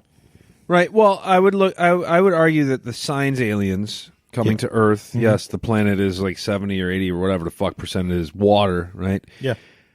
We fucking humans go into elements that will kill us 99% of the time, all the fucking time. We go deep, deep, deep into the ocean where we cannot stand the pressure, and any fucking venture outside that vessel will kill you. We climb Everest all the time where you only have a certain... You take risks to explore. So in theory, like, those science aliens could be the Sir Edmund Hillarys of their kind. Yeah, like, we're going. Yeah, and I don't care if I die because there's water, because you guys are too pussy to handle dealing with a little bit of water. I don't care if I die. I'm going to go to fucking Earth, and I'm going to kill these people, and I don't give a fuck. The rest of their race stayed back home on Gongador and fucking said, fuck you, dumbasses, get the fuck out of here. Or maybe they were prisoners. Maybe they were sent on a death mission, like, you know what, you guys are fucking, sentenced to have to go to this shithole planet and collect a bunch of crap for us, and they might not know what. Who knows? You could fill in any types of fucking, voids. So, there's a Netflix documentary in their planet about these dumb motherfuckers that climb ice mountains and drop and die because they fall off the north face of the Mount Eiger. That they're the Mount Eiger face fallers of their kind. Well, you actually made me think of something else. I get it. Completely off subject now, but you brought it up because you said Sir Edmund Hillary. Is the whitewashing of certain historical events. It's like, oh, Sir Edmund Hillary is the first person ever to climb Mount Everest. Except the fucking Sherpas that took him up there had been doing it for centuries before that. Well, I don't think they did it without supplemental oxygen. There's no way. I don't know, man. Well, I think they might have thought to themselves, that's really stupid to try to go, because they live at a baseline higher than everyone else. But they probably looked at like, only an idiot would come out there, and then these white dudes come like, hey, can you help put some shit on your yaks and help me to get up there? Well, like, yeah, all right, man. Like, Hillary's Sherpa, and this is from Hillary's mouth himself, his Sherpa, Tenzing Norgay, had gone up there at least twice himself, all the way to the top. And that's how he knew what way to take him up. So, whitewashing. Yeah. Anyways. The first guy that actually mattered as a human. Well, yeah. I thought though there was a debate. Brown people aren't. I thought there was a debate on whether, because they both went up, whose foot was the first person to go to the top. But I don't know. That's just like the Christopher Columbus discovered America, right? It's like, well, I don't know. Well, there's people here. There was already people. Yeah, and then when you get up, and since he never really said Christopher Columbus wasn't even the first white man to come here. Leif Erikson was. Right. Prove it. All right, I got video. I got video of Leif Erikson going into Newfoundland. And also, well, no, you guys don't watch Oak Island, so I can't make fun of the show, can I? Never mind. You can. I just don't know. It would only work as if you guys seen it and you were in on the joke. Fuck it, I'm not doing it. Okay, Christopher Columbus was the first person to come here with immunity to smallpox, so that's why it mattered. Yeah, but did he actually set foot on America? No, he didn't. Okay, I thought he went to one of the like San Salvador, like one of them wherever Rihanna's from. That's where he went first. Maybe one of those Barbados or some shit like that. But whitewashing, just like Marty McFly invented rock and roll music. Rihanna. Chuck Berry didn't invent, those songs. Marty McFly did. Yeah, That's right. It's one of my Chuck favorite Berry. parts. You know the funny thing is like people always like shit on it.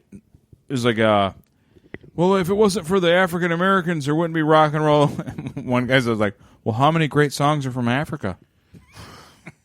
Like it can go both ways, guys. You can't have that argument and say one thing and not the other.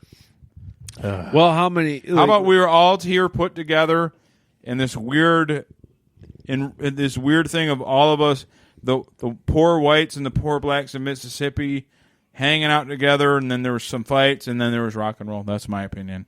That's That's exactly what happened. Fights. Yeah, pretty much. What else did you want? You want to talk about the Google thing? Google. You want to do it? Oh, you I don't know, ready? like- yeah, we're only an hour in. I'll add. I'm here for color commentary. I don't know much about it. Well, then we'll let us explain the Google Stadia to you. Okay. the state of Stadia. Our expertise. My expertise is a couple YouTube videos I watched. Yep, me too. I read an article. I watched one YouTube video where a guy shit all over it, so I know it And sucks. a few that's people did. probably the video that we're going to describe. And I saw one guy. Okay, when you play any game, basically you can set your cursor or your. Anyway, this guy had a like a target point in the middle of his screen, and he's like, "Watch this!" And he hits his like thumbstick to where it would move the thing, and there is a noticeable delay of between when he hits for it to move to where the target moves. Well, for people that don't know, the Stadia is Google's introduction into console gaming with no console. There's no box. You just play it on your different Google devices. Whatever device you own. So there's no box. The only thing there will You can be get the controller. the controller, which looks like It'll be your phone. a combination of the Xbox controller and a PlayStation controller. It's got the DualShock things, but all of this, and it's got a Stadia button. So you hit that, and you can start streaming games to whatever device you're near. But everything else is cloud based. All the games, everything is cloud based. You're streaming. You're streaming. It's Netflix for video games. That's all it is. And they're gonna have some of the titles. They're gonna have, like, what was it? One they did the demo on was They already did Assassin's Creed Odyssey. yeah, and then Doom Eternal is gonna be one of the first ones. They also have their own first party studios. They're going to have their own. Yeah. Their own studio that's exclusive to their service, but they're a service you have to pay. They're not going to have a storefront like how Xbox Live. They're like, hey, I want to buy whatever game. Yeah. You don't buy games there. It is a service. Well, and Specifically, it sounds solely. like what most of the people were shitting on was the price, because no one knows how much the service is going to cost. They know how much a controller is going to cost, somewhere between $15, $80, like most controllers. But the service itself, there's no clue on what the pricing is going to be. It's not going to be $10 a month.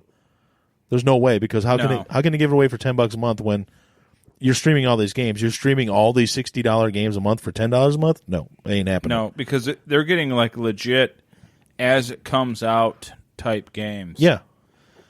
Now, and I guess that's another point somebody else brought up, and it kind of didn't hold much water with me, but the fact where if you buy a game on Xbox and you pay $60, you either physically own the game or you own the digital copy. Mm-hmm. When they're like, well, you don't have that necessarily on Stadia. If you buy that $60 game, you still have to stream it. But isn't that the same thing as doing the digital version anyways? Like on the Xbox? Because you don't technically have a physical copy. If something happens, you no longer have that game. No, because you're streaming it instead of having it downloaded onto a fucking hard drive. But even games you download, you don't necessarily have on your hard drive. You might take it off your hard drive, and if you want to play it later on, you re-download it. Yeah, but that's it. But that's the difference, though, is with what, at least the way it sounds to me, is this stevia, whatever. It sounds like a fucking goddamn sweetener. Stadia. There is no downloading anything to any fucking hard drive because there's no fucking hard drive to which to download it. So, look, it sounds like bullshit to me because streaming sucks. All right, I'm just gonna say, in terms of games, I've fucking streamed from fucking PS4, and I have a goddamn good internet connection. Okay, yeah, and like I play Sonic Legends or whatever the fuck it was, Generations recently. It's one of the games I was streaming, and I'm like, man, this. the fucking resolution just looks like shit, or the frame rate fucking tanks on. And that's Sonic. Yeah, imagine it's not fucking Gears of War. It's not God of War. War. The problems is when they have those, and that's the other gripe is they're saying you have to have a minimum 25 megabytes per second stream. Minimum. It's got to be. That's a low minimum. Well, the resolution is probably going to suck. They said at 25, you can get on certain games 4K. Bullshit. Now, that's what because I'm it's not using the internet like you would use internet. It's going straight to a centralized server in different data centers all over the country and straight to you. It's not using regular internet. I don't see that having any bugs or problems at all. It's going to have a shit ton of problems. You fellows want to hear some irony, and I've talked about this with Brian. I'm listening. I just have to go urinate. The stream itself, where they're bringing it to the world. Hey, we're Google. Here's everything. The stream itself had stutters and fuck-ups. It did. The stream itself. The video revealing it had glitches and stutters in it. They couldn't even get that shit straight. So you can have all the dedicated servers you want, the teraflops. You have double the teraflops of any of the consoles. It's still streaming. It still has to use internet. You're going to have issues. That's why I like, even though Xbox, and I defend them to the death, and I probably shouldn't because it's not like I'm defending a multi-billion-dollar company isn't like a tough stance to take. But they're still making strong consoles because they're just covering their ass. Yep. Because streaming just ain't where it needs to be. And I told you this earlier. I think it might be still kind of like how the VR thing. It's still in that stage where it's not where it's. I don't know. Well, I don't think it's where it needs to be. Even though like people objectively say that the xCloud thing seemed to be smoother than the Stadia thing. Microsoft does this demo where they have this chick up there playing their new xCloud demo, and it wasn't her playing it. Well, it was you mentioned the VR. And we came to the conclusion. I think we both came to the same conclusion when we talked about it. Is we don't think VR is viable. I don't see how. I don't want to pair that big fucking headset and all that shit. Play it for 30 minutes and wait for 15. I do think streaming gaming will be viable. And here's my example. When they get it down right. It's going to happen, though, because you're talking about not just one company. You're talking about now two separate companies, Microsoft and Google. And they're juggernauts. Giant. Yeah, they're juggernauts. They're huge. And think about Netflix. They're calling this a Netflix for games. Netflix had unlimited investments, and they're not even close. Even when they started doing streaming, they didn't have the capital, the backup money that Google and Microsoft have. But they kept on investing in it. If you have an unlimited revenue coming into it, you're never going to stop until it's right. Just like Netflix did with that. When people said we're not going to have physical DVDs anymore, you're going to have to stream everything. Everybody's like, no way, it's never going to work. But they just kept on pumping money into it, and it did work. These two giants, they're never going to stop until it does work. It's going to be viable. I think it'll be viable, but I still, in a way, see it like I was talking about this earlier. But it's only as strong as the internet. They don't control the internet. Netflix, a movie is so big, right? What you'd have video games have way more. The file sizes are huge. I know a guy who downloads movies off the internet. I'm not naming any names, but he downloads all the movies he can and watches them on Plex. I'm not naming any names. An average Blu-ray rip download is about 2.4 gigs. So it is 10 to 20 times smaller than the average video game. If you think, then a big video game like Red Dead 2, again, we got it on there. Red Dead Redemption. Red Dead 2. If you want to go even bigger, go with one of the onlines like GTA Online or Elder Scrolls Online.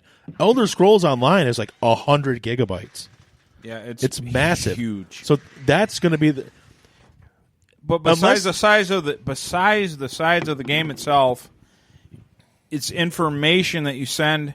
It's not only the size of the game; it's also the information. Each decision you make make, each movement you make. Like, there's a lot more to it than just the size. Yeah. Size does matter sometimes. Yeah. But in this, but that was the other thing they talked about is because obviously it's Google. You're going to have all kinds of connectivity. You got your Google Assistant from your phone. You can play the game on your TV, your phone, then go to your tablet, go to your Chromebook. You can go to a regular PC, play it. Your phone. Yep. And some of the attachments they have for the phone too, like it basically attaches to the controller. You got a little handheld thing. It was pretty cool. But they don't have. They're talking about using YouTube also because you're already linked to your Google account. Your YouTube account is linked to your Google account. So like you would do a Twitch or a capture, you'd capture something on your Xbox or stream a video, it'd be instant with that. But they're saying that they have the capability for you to stream your game and play it in 4K while also simultaneously capturing it or doing a Twitch video at the same speed and frame rate and 4K. There's no way they're that 20 far years yet. from now. Well, They're already working on 8K according to the presentation video. I seen a Until guy. you- I was telling you about the screen resolution. Yeah. There's a guy I watch on YouTube all the time, Solid Rev. Solid Rev's really cool guy. He has a great channel, and he did a $600 upgrade on his graphics card. So he had a $600 graphics card, and he couldn't even get 60 frames steady on modern games at 1080p. Yeah. So I hear 8K, 4K. I just don't buy it. Nothing runs a 4K at 60 frames. Nothing. Even Nothing will run a 8K at 20 frames. It's bottleneck. Everything right now is bottleneck. The developers, everything. You can't run a 4K at 60 frames. Nothing runs a 4K at 60 frames. Not a $20,000 computer rig can't run 60 frames 4K. Fucking everybody's got to stop with this 8K shit. You don't even got 4K down. You barely got 1080p. Well, 1080p. That's going to be the other issue because you have the same issue that you've had throughout time with new technologies, TV, radio. We used to talk on the CB. They're all affected by some kind of interference. Internet's not perfect by any means. You know that. There's always hiccups in it. Unless you can find some way to make internet perfect with no issues, which is impossible, shit like this is always going to have problems. Yeah. And at a certain stage, though, when I guess insofar as we're talking about you're looking at a screen. Obviously, before I stepped out for a moment there, I heard you talking about VR and how cumbersome like the headset is, and it's not just the really headset though; it's the playtime too. Right, and what it can do to it scrambles your brain or whatever, all this stuff. So, if we're just talking about looking at a screen, like a television, some kind of monitor, 4K, 8K, all that.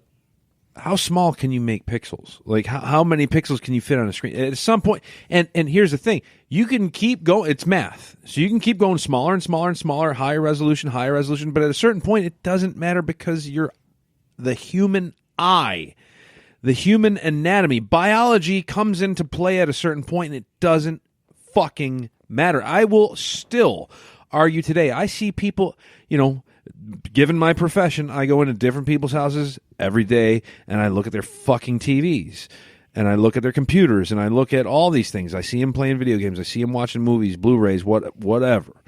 And my 2008 1080p Panasonic Plasma, I will put that up against some of the fucking UHD, fucking 4K, HDR, whatever today, and I still maintain that some of my games and my experience playing on that TV looks just as good, or at least comparable, at 1080p. Granted, my screen's only 42 inches, but again, it's how much do you want? And now I do sit pretty close to my TV, but Kojak he got rid of it, but he had a 720p plasma. It looked great. I went over to his house, and it looked comparable to anything at 720p. Right. It looked pretty good to me.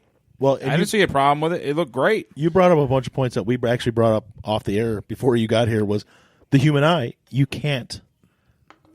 Most of us can't. Once you get to a certain point, can't make out that stuff. Anyways, The human eye cannot see in 4K.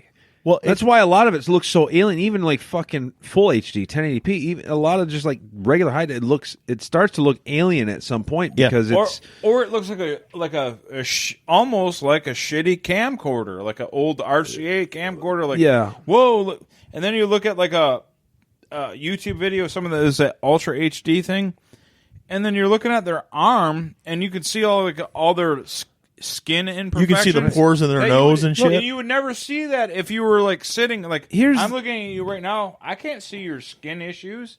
here's the But, deal, like dude. if you're on a 4K whatever HD, I can see like, oh god, like this mole you have. Or Every time whatever. I look at that shit, how much money you spent on all that, whatever, I go back to 1998 and think about all the times I was doing acid and fucking watching a fucking tube TV and seeing the same goddamn thing that you're seeing now, and you spent that, it just looks like an acid trip a lot of the time, with some of the way the fucking colors and pixels and all that shit is. So, and a lot of it, look, I think I've mentioned this, I know I've mentioned it. Well, actually, I don't know if I mentioned it on my YouTube channel, but I think I brought it up in past podcasts. Is that it's a fad? It's keeping up with the Joneses. It's like saying like, oh, you're comparing specs. You're measuring dick length, but if you don't know what to do with that fucking dick, it doesn't fucking matter, and it doesn't matter anyway. Like, because at a certain point, the dick can only get so big before it becomes a problem rather than a fucking pleasure. And we have talked about it before because me and you talked about with the Netflix and the 4K. I own a 4K TV. I can't tell you the difference. I bought it because it was cheaper than the 1080p version of the same TV. No one can tell you the difference. They will tell you they can. They're full of shit. And I can watch ultra high definition stuff and 4K stuff on Netflix with my subscription. I cannot tell the difference. Well, here's a perfect example of here tonight, right here, right now. Your son, Pine, Brian, was in the other room playing on my day one Xbox, a 2013 model. Like of this generation, it has the least graphical output per, whatever. Less teraflops. It's not. It doesn't have the. It has the least of all the except for the Switch, but the PlayStation, Xbox One, it's the weakest. It's a day one Xbox. He was playing Hellblade. I'm telling you, and I'll talk about Hellblade a little bit here in a minute. But I went in there and I saw him playing it because I told him, like, dude, you want to play a scary game, a game that'll freak you out? And I gave him my headset. I got a nice headset. I'm like, play this game and put the headset on it. It'll creep you out a little bit. And he's in there. He's loving it. He's getting, oh man, it's freaking me out. He's digging it. And I go in there and I watch him playing it on it. I'm like, I took a double take. I'm like, wow, this looks phenomenal. Yeah. And I thought because I have the 1X and I got a 4K TV, like I got the ultimate. There's nothing that can compare to what I have here. And I go in the other room with a 6-year-old fucking Xbox and the 1080p TV. Looks great. Yeah, it looks great because it looks great. And a lot of it has to do with like the settings on the TV, the color saturation, all that stuff. David Lynch. This is kind of segueing a little bit. Mm-hmm. Is that his name? David Lynch? It's Twin Peaks? Yeah, David Lynch. Yeah. So I was watching an interview with him in which he was talking about like these motherfuckers today watching movies on your cell phone, watching movies on a tablet. You're missing out. You're losing an experience. This isn't the way that film is meant to be experienced. And I mean, granted, I'm kind of segueing into film rather than video games, but it's kind of more the same point. And I'm thinking, what experience are you talking about? Because I've been in movie theaters. I've watched it on the silver screen, and yeah, there is a certain experience to be said for like sitting in those, in like a stadium seating and watching this giant screen with all like the biggest sound and all that, right? And then, you can sit back and, on your couch and watch, whatever TV you got, and you can watch the same movie. And now people are, with the age that we live in, or the age in which we live. If I always catch myself. I want to be grammatically correct sometimes without sounding pompous. No, I'm just going to try to sound pompous. The age in which we live, you have people watching movies on their cell phones, and David Lynch is saying that, this is horse shit. You're cheating yourself. You're not getting the full experience. And my argument is, why? How? Because when I take my fucking Galaxy S8 Plus, or usually it's actually my iPad, because it is nicer to have it a little bit bigger. But like lately, I'll just lay in bed and I'll have my iPad or my phone, and I'm holding it like, inches in front of my face, and I'll have my earbuds in, and I'll watch Game of Thrones. And I've seen the episode on my fucking, 47-inch screen with my surround sound or stereo sound or whatever.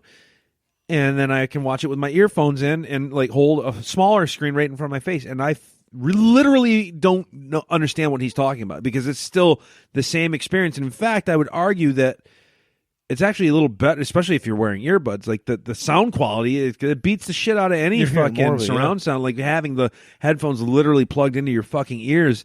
And yeah, a 6-inch screen held like inches in front of your face is no different than, a 60-inch screen, 10 feet out from you. Look,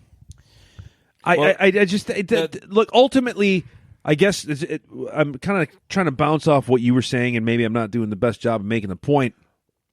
You can look at this same thing on a 4K TV on this tight-ass console versus like a 1080p.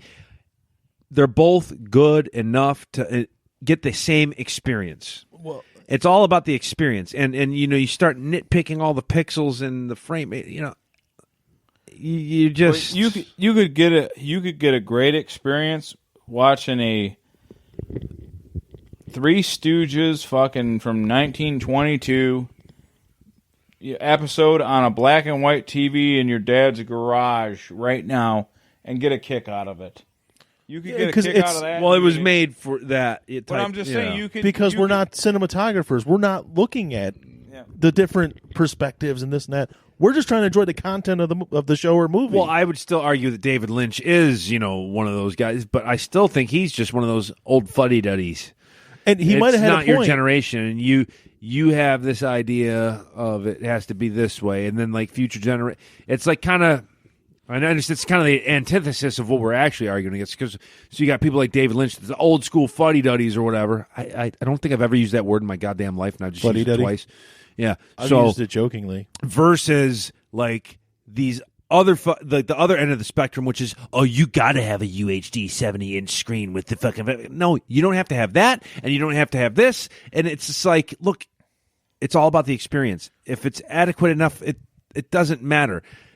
Going back to what you guys were talking about a little while ago about the streaming service, that's a whole different ballgame. Because now, when you start talking about latency and frame rate dips and fucking resolution tanking through the shitter, how it'll actually be played, playability. That affects the experience. So now we're talking something that actually matters. That was going to be my next point. And that was one point, not the Google presenters brought up, but one of the skeptics brought up was, if you're watching a movie or listening to a music, streaming something, like if you're on your Spotify and you're listening to music, and something happens where there's an interruption because of your internet, it just, you miss a portion of the song, or it skips.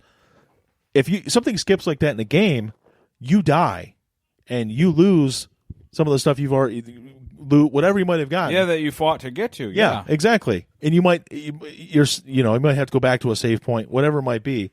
So exactly, your latency, they're never going to be able to get that shit 100%. And I think that's the problem with a streaming service. I do think streaming services will work eventually. But I think Xbox also did a telling thing to me was that this streaming service wasn't 100% like great and 100 ready to go and like, oh yeah, we got it. Lockdown was Xbox still. And their next, and I was talking to you, Matt, about it earlier. Nothing is going to change the next generation in terms of the consoles. In that Xbox is going to offer an entry-level console, which is not as strong as the PS5. Mm-hmm.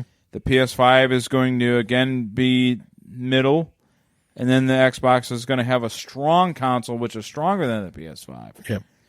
They would not bother making a super strong, powerful console, and if that streaming service had no bumps, and they could use the power of the cloud, and you would have 4K, 60 frames every game from your stream. If it was that way, they wouldn't make super. They wouldn't even bother. They wouldn't even bother making a tough, like a big, powerful console. They would make but they did. Yeah. So the streaming service ain't ready. No, not in the way that they want it to be, or that we want it to be, or whatever. It's still, to me, gonna be more viable than the VR, because VR, it's VR. For no every one 30 wants to have a big fucking heavy thing on their goddamn but head. even that, you have to take breaks, because it's going to hurt your eyes. It's not just me saying that. That's people that make it saying it. That's literally everyone I've talked to that owns one that has played on it. 30 minutes, for every 30 minutes, thing. you're supposed to take 10 to 15 minutes off. Who the fuck wants to do that? That doesn't make sense. Well, that's fine for if that's all that you want out of it. Like, Yeah, if that's but all you're looking to do is have like a, I'm going to spend a half hour doing this thing. And it's going to be crazy and it's going to be cool, and then I'll put it down. And but you're thinking about it from video games. But I'll start thinking about people that are watching. There's people that, for some reason, watch basketball and football games using this kind of stuff. Do you want to watch a basketball game for 30 minutes and then stop? I don't understand why anyone would want to watch basketball or a movie or sporting events or anything people in who do VR. There's two things that VR is any good for. Yeah. Video games and porn, and that's it. End of fucking list. Well, porn would be my next thing, because what if it takes you a while and you keep on watching different stuff? Yeah. Well, You got to take the headset off and start over again 15 minutes later. Well, you have to take the headset off when you're doing your selections. I guess so, You yeah. do your browsing without the VR, and then it's like, okay, I found one that I want. All right, goggles on. That I can see. But I have one more complaint about the Stadia. We talk, and it actually something we already talked about with the 8K. The other thing about their 8K was their 8K, according to them, would be 120 frames per second. Damn it, Mike. 120 frames per second, 8K streaming. Yeah, they're like, they're on the verge of that, according to this guy, this little British guy. Right. So it doesn't make any sense to me. Just make a box. And if it eventually has to turn into just streaming, it can. You don't need an optical drive in all of them. Hey, God bless them. I hope they're right. I hope they figure it out. I hope they bring everyone this affordable, amazing, unequivocal service that they seem to be claiming that they can produce. But they're going to have troubles with. It was skeptical. almost like they released all this information for this new stuff, but really didn't release all their information for this new stuff. Like developers, the people they need to make this thing successful. I'm slurring words. I'm not even drinking. They don't know anything about it. They don't know about the development, the pricing, their pricing, where the price, how they make money off it, how Google makes money off it. No one knows anything. And it's supposed to be released this year. This is supposed to happen this year. No, I'm having flashbacks of Atari Jaguar, Panasonic 3DO, TurboGrafx 16, this is going to be the king. And it was Xbox Connect. all full of shit. Yep. 99, it's like, dude, there are, actually, when you really think about it, and, we're all about 40 years old, and we all grew up in the age, like the golden age of video games, right? Absolutely. Before we came around, there was Atari, but that's like what? You had Pong, you had Pitfall, you had Frogger, okay? Now, really Super Mario, Nintendo, Sega Genesis, and so on and forward. We had that's where we were born into that generation, right? So when you go all the way back to 1984, 1985, whenever Nintendo first launched, and it was like now video games were George this big Orwell thing, times, right? It's a pretty short list of successful consoles. Yeah. Right? Now, that's ignoring PC, right? But so, you've got your Nintendo, you've got your Sega Genesis, because I'm not even going to count the Sega Master System among them. You had the Nintendo, Sega Genesis, Super Nintendo, okay? And then we had, we graduated to 32-bit, so you had your Saturn, which, that's iffy on the conversation. You had your Sony PlayStation, you had the Nintendo 64, you had the Sega Dreamcast, you had the PS2, then you had Xbox, GameCube, PS3, Xbox 360, Nintendo Wii. And now all of a sudden, and then you get to like the Xbox One, the PS4, Xbox One X, PS4 Pro, whatever. That's a pretty fucking short list of successful endeavors, right? By these big developers. And for all of those, and I mentioned Dreamcast, right? And Sega Saturn. Those can go really in the same category as TurboGrafx-16, Atari Jaguar, Panasonic 3DO, and so on and so forth. And all these other failed attempts that were supposedly going to be groundbreaking. Because supposedly going to be the next big thing. Atari Jaguar was going to be the fucking 64-bit system that changed the world. It wasn't. Panasonic 3DO was going to be the 32-bit system that changed the world. It wasn't. TurboGrafx-16 was going to change the world. It didn't. Sega Master System was going to change the world. It didn't. I know I'm going backwards, but you get my fucking drift. Yeah. We've had smoke blown up our asses by developers for fucking decades now, and this just smells more like that. Smells like bullshit to me. And I think that's what pisses me off is because they're talking about sometime in the next 9 months. There's 9 months left in this year. They're going to have this be ready and released and viable. Everybody's going to, you can buy it. Not to jump back into what we were talking about earlier, but this is it's sharing a lot in common with that whole Green New Deal. like we're going to eliminate airplanes and cows and all this shit in 10 years. It made me think what we talked about last week when we were talking about games that aren't finished and they're already, these are coming out, whether they're finished or not. Why not wait until it is ready to go and then release it? That is something about the gaming industry that it's the worst thing. Yeah. I miss the days of going back to Super Nintendo and Genesis and even PS2 and Xbox, the original and all that. When you just bought a fucking game that was done. Yeah. It was actually a game, right? Nowadays, these companies, they're taking too much luxury with, let's just put it out. It's not finished yet, but let's just put it out. No Man's Sky, we brought up not that long ago. Red Dead Online, we're talking about still.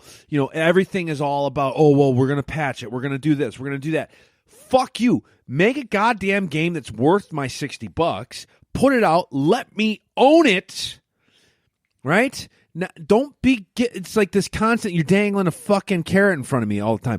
And when it comes to shit like Red Dead Redemption, which I don't know if the streak's still alive. We're trying to keep it alive, right? You said it earlier when you. So talking about Red Dead Redemption, I just got wind that in the latest patch for that game, where they're trying to do whatever they can to fix the online fucking version, right? The online beta, if it's still called a beta. And in the process, they actually fucking dumbed down the graphics of the single-player version. And now, unless you own a physical copy of it, you can't play the game that you played when you first bought it. Oh, assholes. It updated, and that's, I guess, one argument for Kojak could put in a feather in his cap. If you own the digital copy, so in theory, my awesome 4K Xbox One X cream-worthy experience is now dumbed down. It is. And so what they did is they got rid of, what is it, the lighting. I forget what the technical term for it is. Like the... I can't think of it. It's called Google lighting. It. Fucking look. It's like that there's a term, and I can't fucking look it up. I'd have to look it up on my phone, which I don't have in front of me. But they've dumbed the graphics down in the single player campaign of Red Dead 2. Now the only way that you and the thing is that's pissing people off is that Rockstar didn't mention anything in the patch notes about it. They have not, as far as I'm aware, as of like a few days ago. So literally, they've not said shit. So I will just log on. I'm like, hey, you know what? I've not played a Red Dead in a couple months. I'm gonna go on there and I'm gonna reimagine that great, because it is a great game. The story's great, and I'm gonna go to play it, and it's not gonna look as good as the first time. It's not. That's right. Stones, are you talking about ambient occlusion? Yes, that's it. That's what? That's the term that I was looking for. You don't take my ambient occlusion from me. They either I'll kill everyone. removed or downgraded the ambient occlusion. They removed it evidently. So Now, for those people out there who have the physical copy, you can uninstall the game and then reinstall it without internet. You put the disc in, shut off your internet access, reinstall the game, and just you have to stay offline. You'll never get to play the online version, but if you don't care about that, you always have that option to go back and play the original, version. But for those guys like myself who downloaded the game, didn't buy the disc, we no longer have access to that game and so that's something that does bother me about modern gaming is that now that was my choice to download the title rather than go out and buy it. Okay, shame on me, I guess. Right, but you're still paying the same amount. I'm not used to the idea of, oh shit, now I can purchase a game and I don't actually own it. Yes, I own this code, this bit of digital information out there somewhere. I have the rights to it because I spent my $60, but I don't own anything. Right? If they decide to eliminate it permanently, like Double Dragon, for instance, on Xbox Live Arcade. Yeah. Years ago, I downloaded that title. I paid my fucking $10, $15, $20, however much I fucking paid. And then, you know what? I needed a little extra space on my console, so I deleted it with the idea in mind that I could just download it again later. I already paid for it, so it's fine. Well, then they just eliminated it entirely. Oh, sorry, if you don't have this saved on your hard drive, it's gone now. So I don't like this. I miss the days of buying a goddamn game and owning the goddamn game for the rest of my fucking life, right? I can still play Castlevania 2 as I experienced it when I was fucking 8 years old the first time. I can still experience it today at 38. Well, you just made me going away. Go back a little bit. When you talk about your Double Dragon being eliminated, you only had a digital copy and it was eliminated. You don't own it anymore. That's right. Then how is that different from you not owning a game with the Stadia? Because you're still paying the money, you're still streaming it, but you don't own it. So what I was saying earlier was that how is that different than what you do on the Xbox, where you download it, you play it, but when you're done with it, you can get rid of it with the intention that you can always go back to it. So earlier when I said that's the same thing as what Xbox does, it kind of is the same thing Stadia is doing now. You don't own that Xbox game technically because they can take it away whenever they want. So how is it different than the Stadia? I mean, ultimately, technically, there is no difference other than the way that you pay.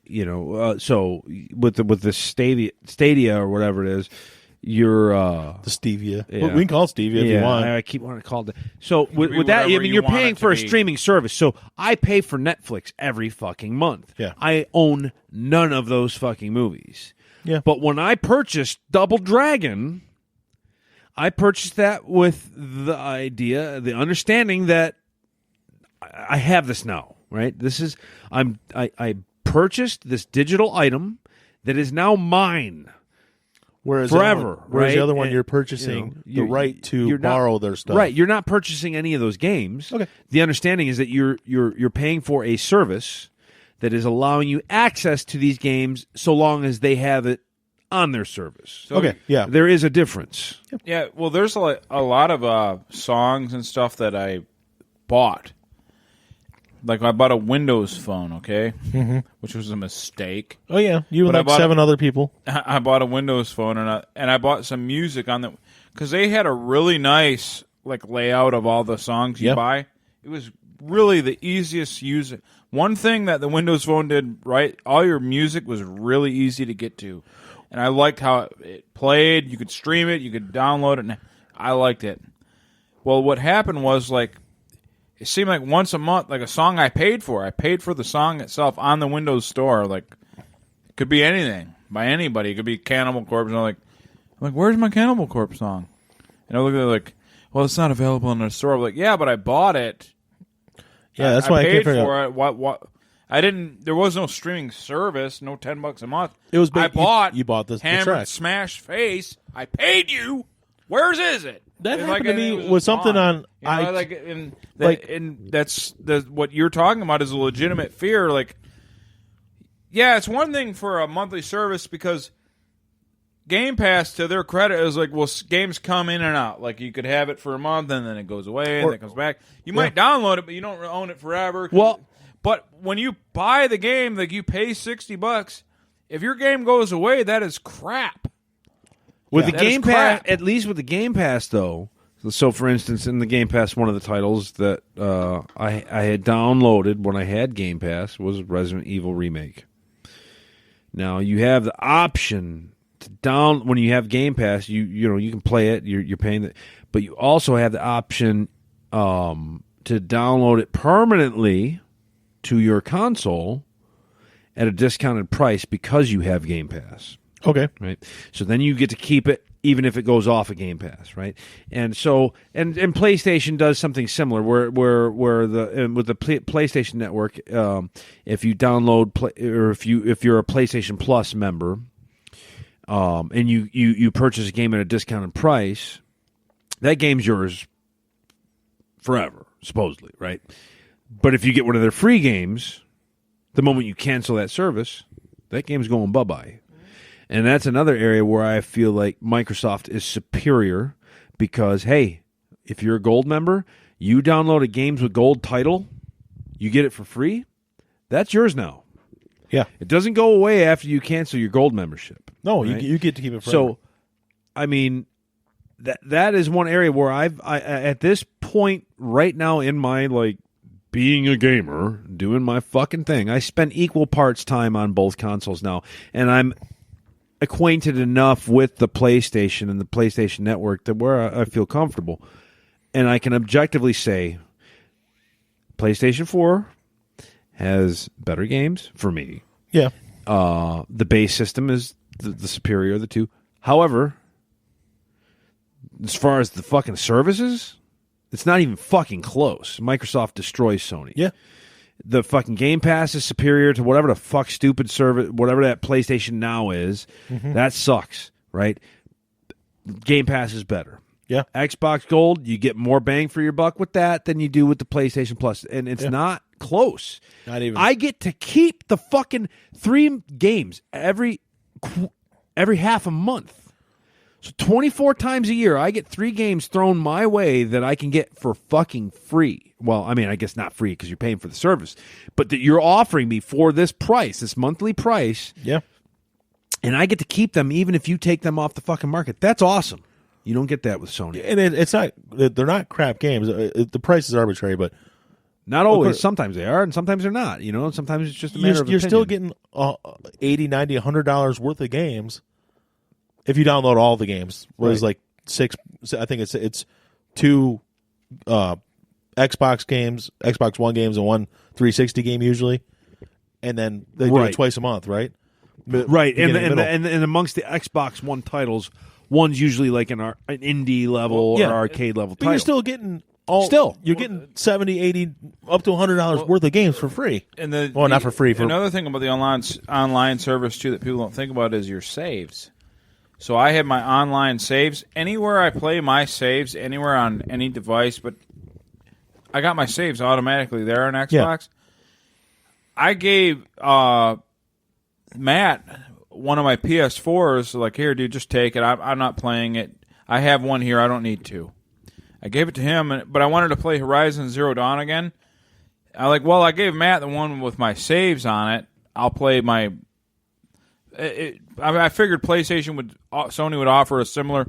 Nope, my saves are just totally gone. I'm like, hey, dude, can you save my last save? So I had to have him save a save for me where I could play it on here, and it was a pain in the ass. I had to send him like a digital save. copy of the information that would allow him to continue that game on another console. But when you're on the Xbox ecosystem, your save is your save no matter where you go. Yeah, no, it's and great. you can say what you want about it. But I right now, if I play Witcher 3 right now, and I get rid of my consoles and I buy a brand new Xbox console with nothing on it that I own, all my games and everything's on there, and all my saves are on there, and I'll play Witcher 3 and pick up right where I started. That is good service. Yeah, that is good service. The service, and I know, and this is where you and I would disagree. Me in favor of the Xbox, you in favor of the PS4. Ironically enough, and I guess maybe it's just habit, maybe it's just comfort. I prefer Because I've spent the last 3 months straight on PS4 almost exclusively. I go back to the Xbox One, and I like it better. I like the interface better. I like everything about it better. See, I like the PlayStation. The only thing that I like better about PlayStation is they have way better exclusives, and they have way more of them. Like just great single player exclusive fucking games. Yeah. PS4 has that shit on lock.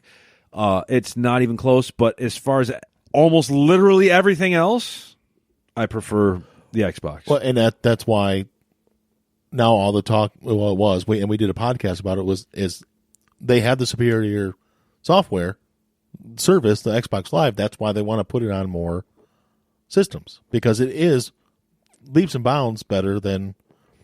It's not as easy to use as the PS4 interface, but it has more going on for it. It's a better service. Once you're accustomed to it, there's a lot. It's better. Well, they want Xbox basically wants to be an easy to use app. Yep. Where no matter what you're on, all your saves, just like a Twitter.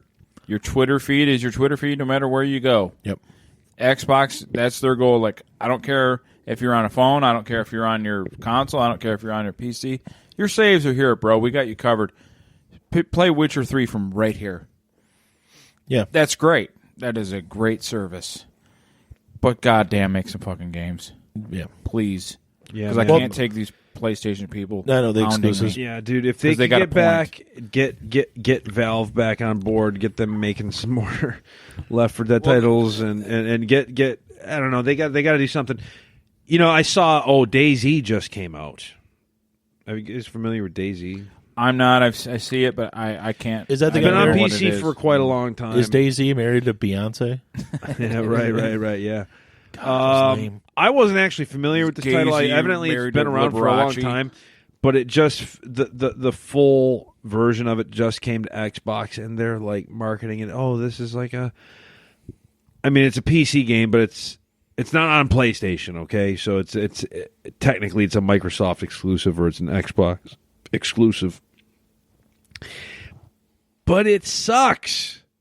It's dog shit. It looks like shit. I mean, I can't say how it plays. I've never played it. But Yeah. it's old. It is an old game, and it looks like an old game, and like it looks like State of Decay to me. Like, and that's another Microsoft exclusive. Yeah. It's just like you guys got to try harder. State of Decay, the first one, it was fun. It was cute, but I lost interest after a few hours or however long I fucked with it. It's like, that's neat. Maybe if you could come up with like a shitload of, maybe if you're not going to up the quality, at least raise the quantity. Give me a lot more of some mediocre games. Or if you're putting out like a game that's not super graphically great or whatever, put out like a ton of like quantity, like a massive That's map, what I'm saying. like an endless map or something. Something you gotta, The thing that like what really fucked Xbox over is it.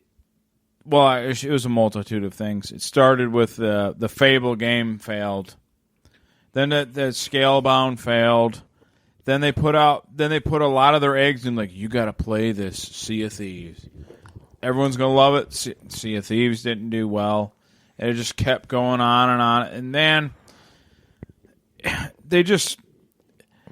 they bought a bunch of gaming companies. They bought 8 studios, and I'm telling you that of all of them, I've played different games from all those studios.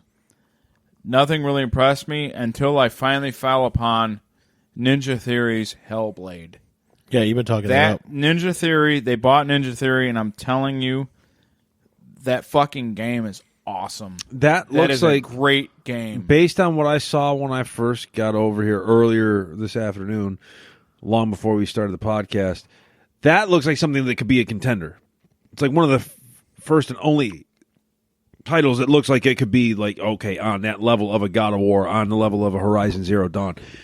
But up until that, like, you've got titles like Horizon Zero Dawn, Uncharted, The Last of Us, God of War. Keep going down the fucking list. These amazingly like cinematic looking games with great stories, and you're comparing it to fucking State of Decay and Sea of Thieves. Yeah. there's no comparison. No. I have to say this, and I know I'll get shit for it. And I'm telling you, it's not just my bias. I'm being honest. God of War lost my interest. It really did. Good, give it my way. I'll fucking No, and I played Hellblade, which is a multi-plat game right now. You can play it anywhere. Yeah. And I didn't want to stop. I didn't want to stop. But It's a relatively it's a short game too, isn't it? Yeah, you can beat it in 12, 15 hours. God of War, it's about 20 hours. I understand why people like God of War. I feel about God of War like I feel about the band Tool. I get why people like it. I get it. But it didn't appeal to me. Now, Horizon Zero Dawn, I played that game. And I really loved it. Like, it was like, I think I was starting to like it. I thought Bloodborne was the best exclusive of any console game there was. But I played Horizon Zero Dawn. I'm like, this game's fucking great, dude. I love the bow play. It was so smooth and everything.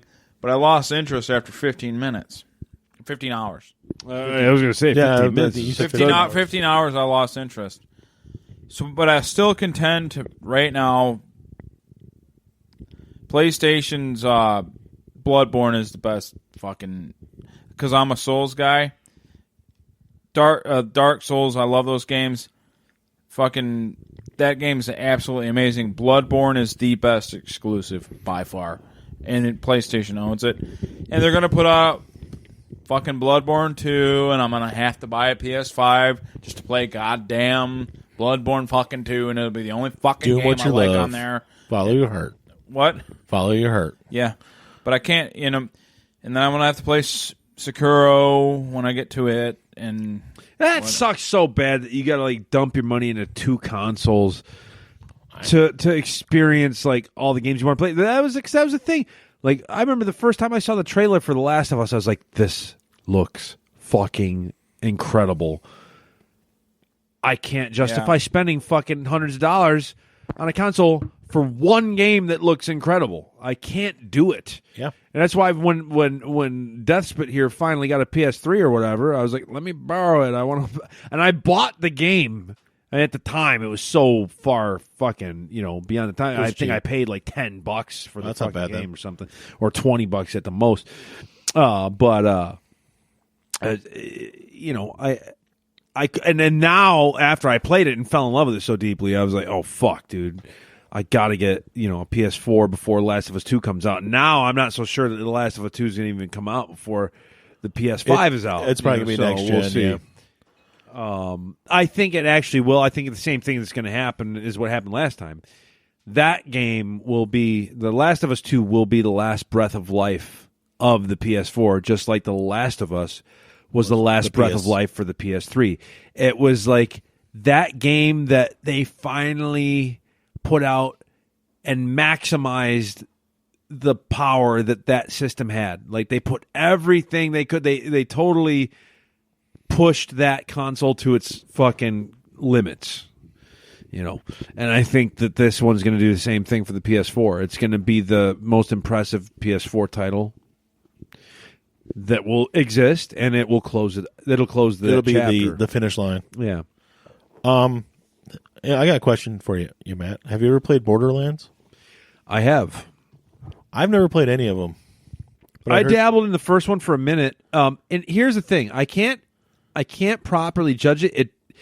I liked the visuals, like it looked the cell cool, shading type, and I want to say the controls felt good, and it seemed like a game that I might have been able to get into. But here's why I couldn't get into it: because I was on the Xbox 360, and right after I got it, my son broke my Xbox 360 controller, so like not all the buttons work, and I just said fuck it, and I never tried it again. Well, that's our next segue then. Well, here's where I'm offering to you and you.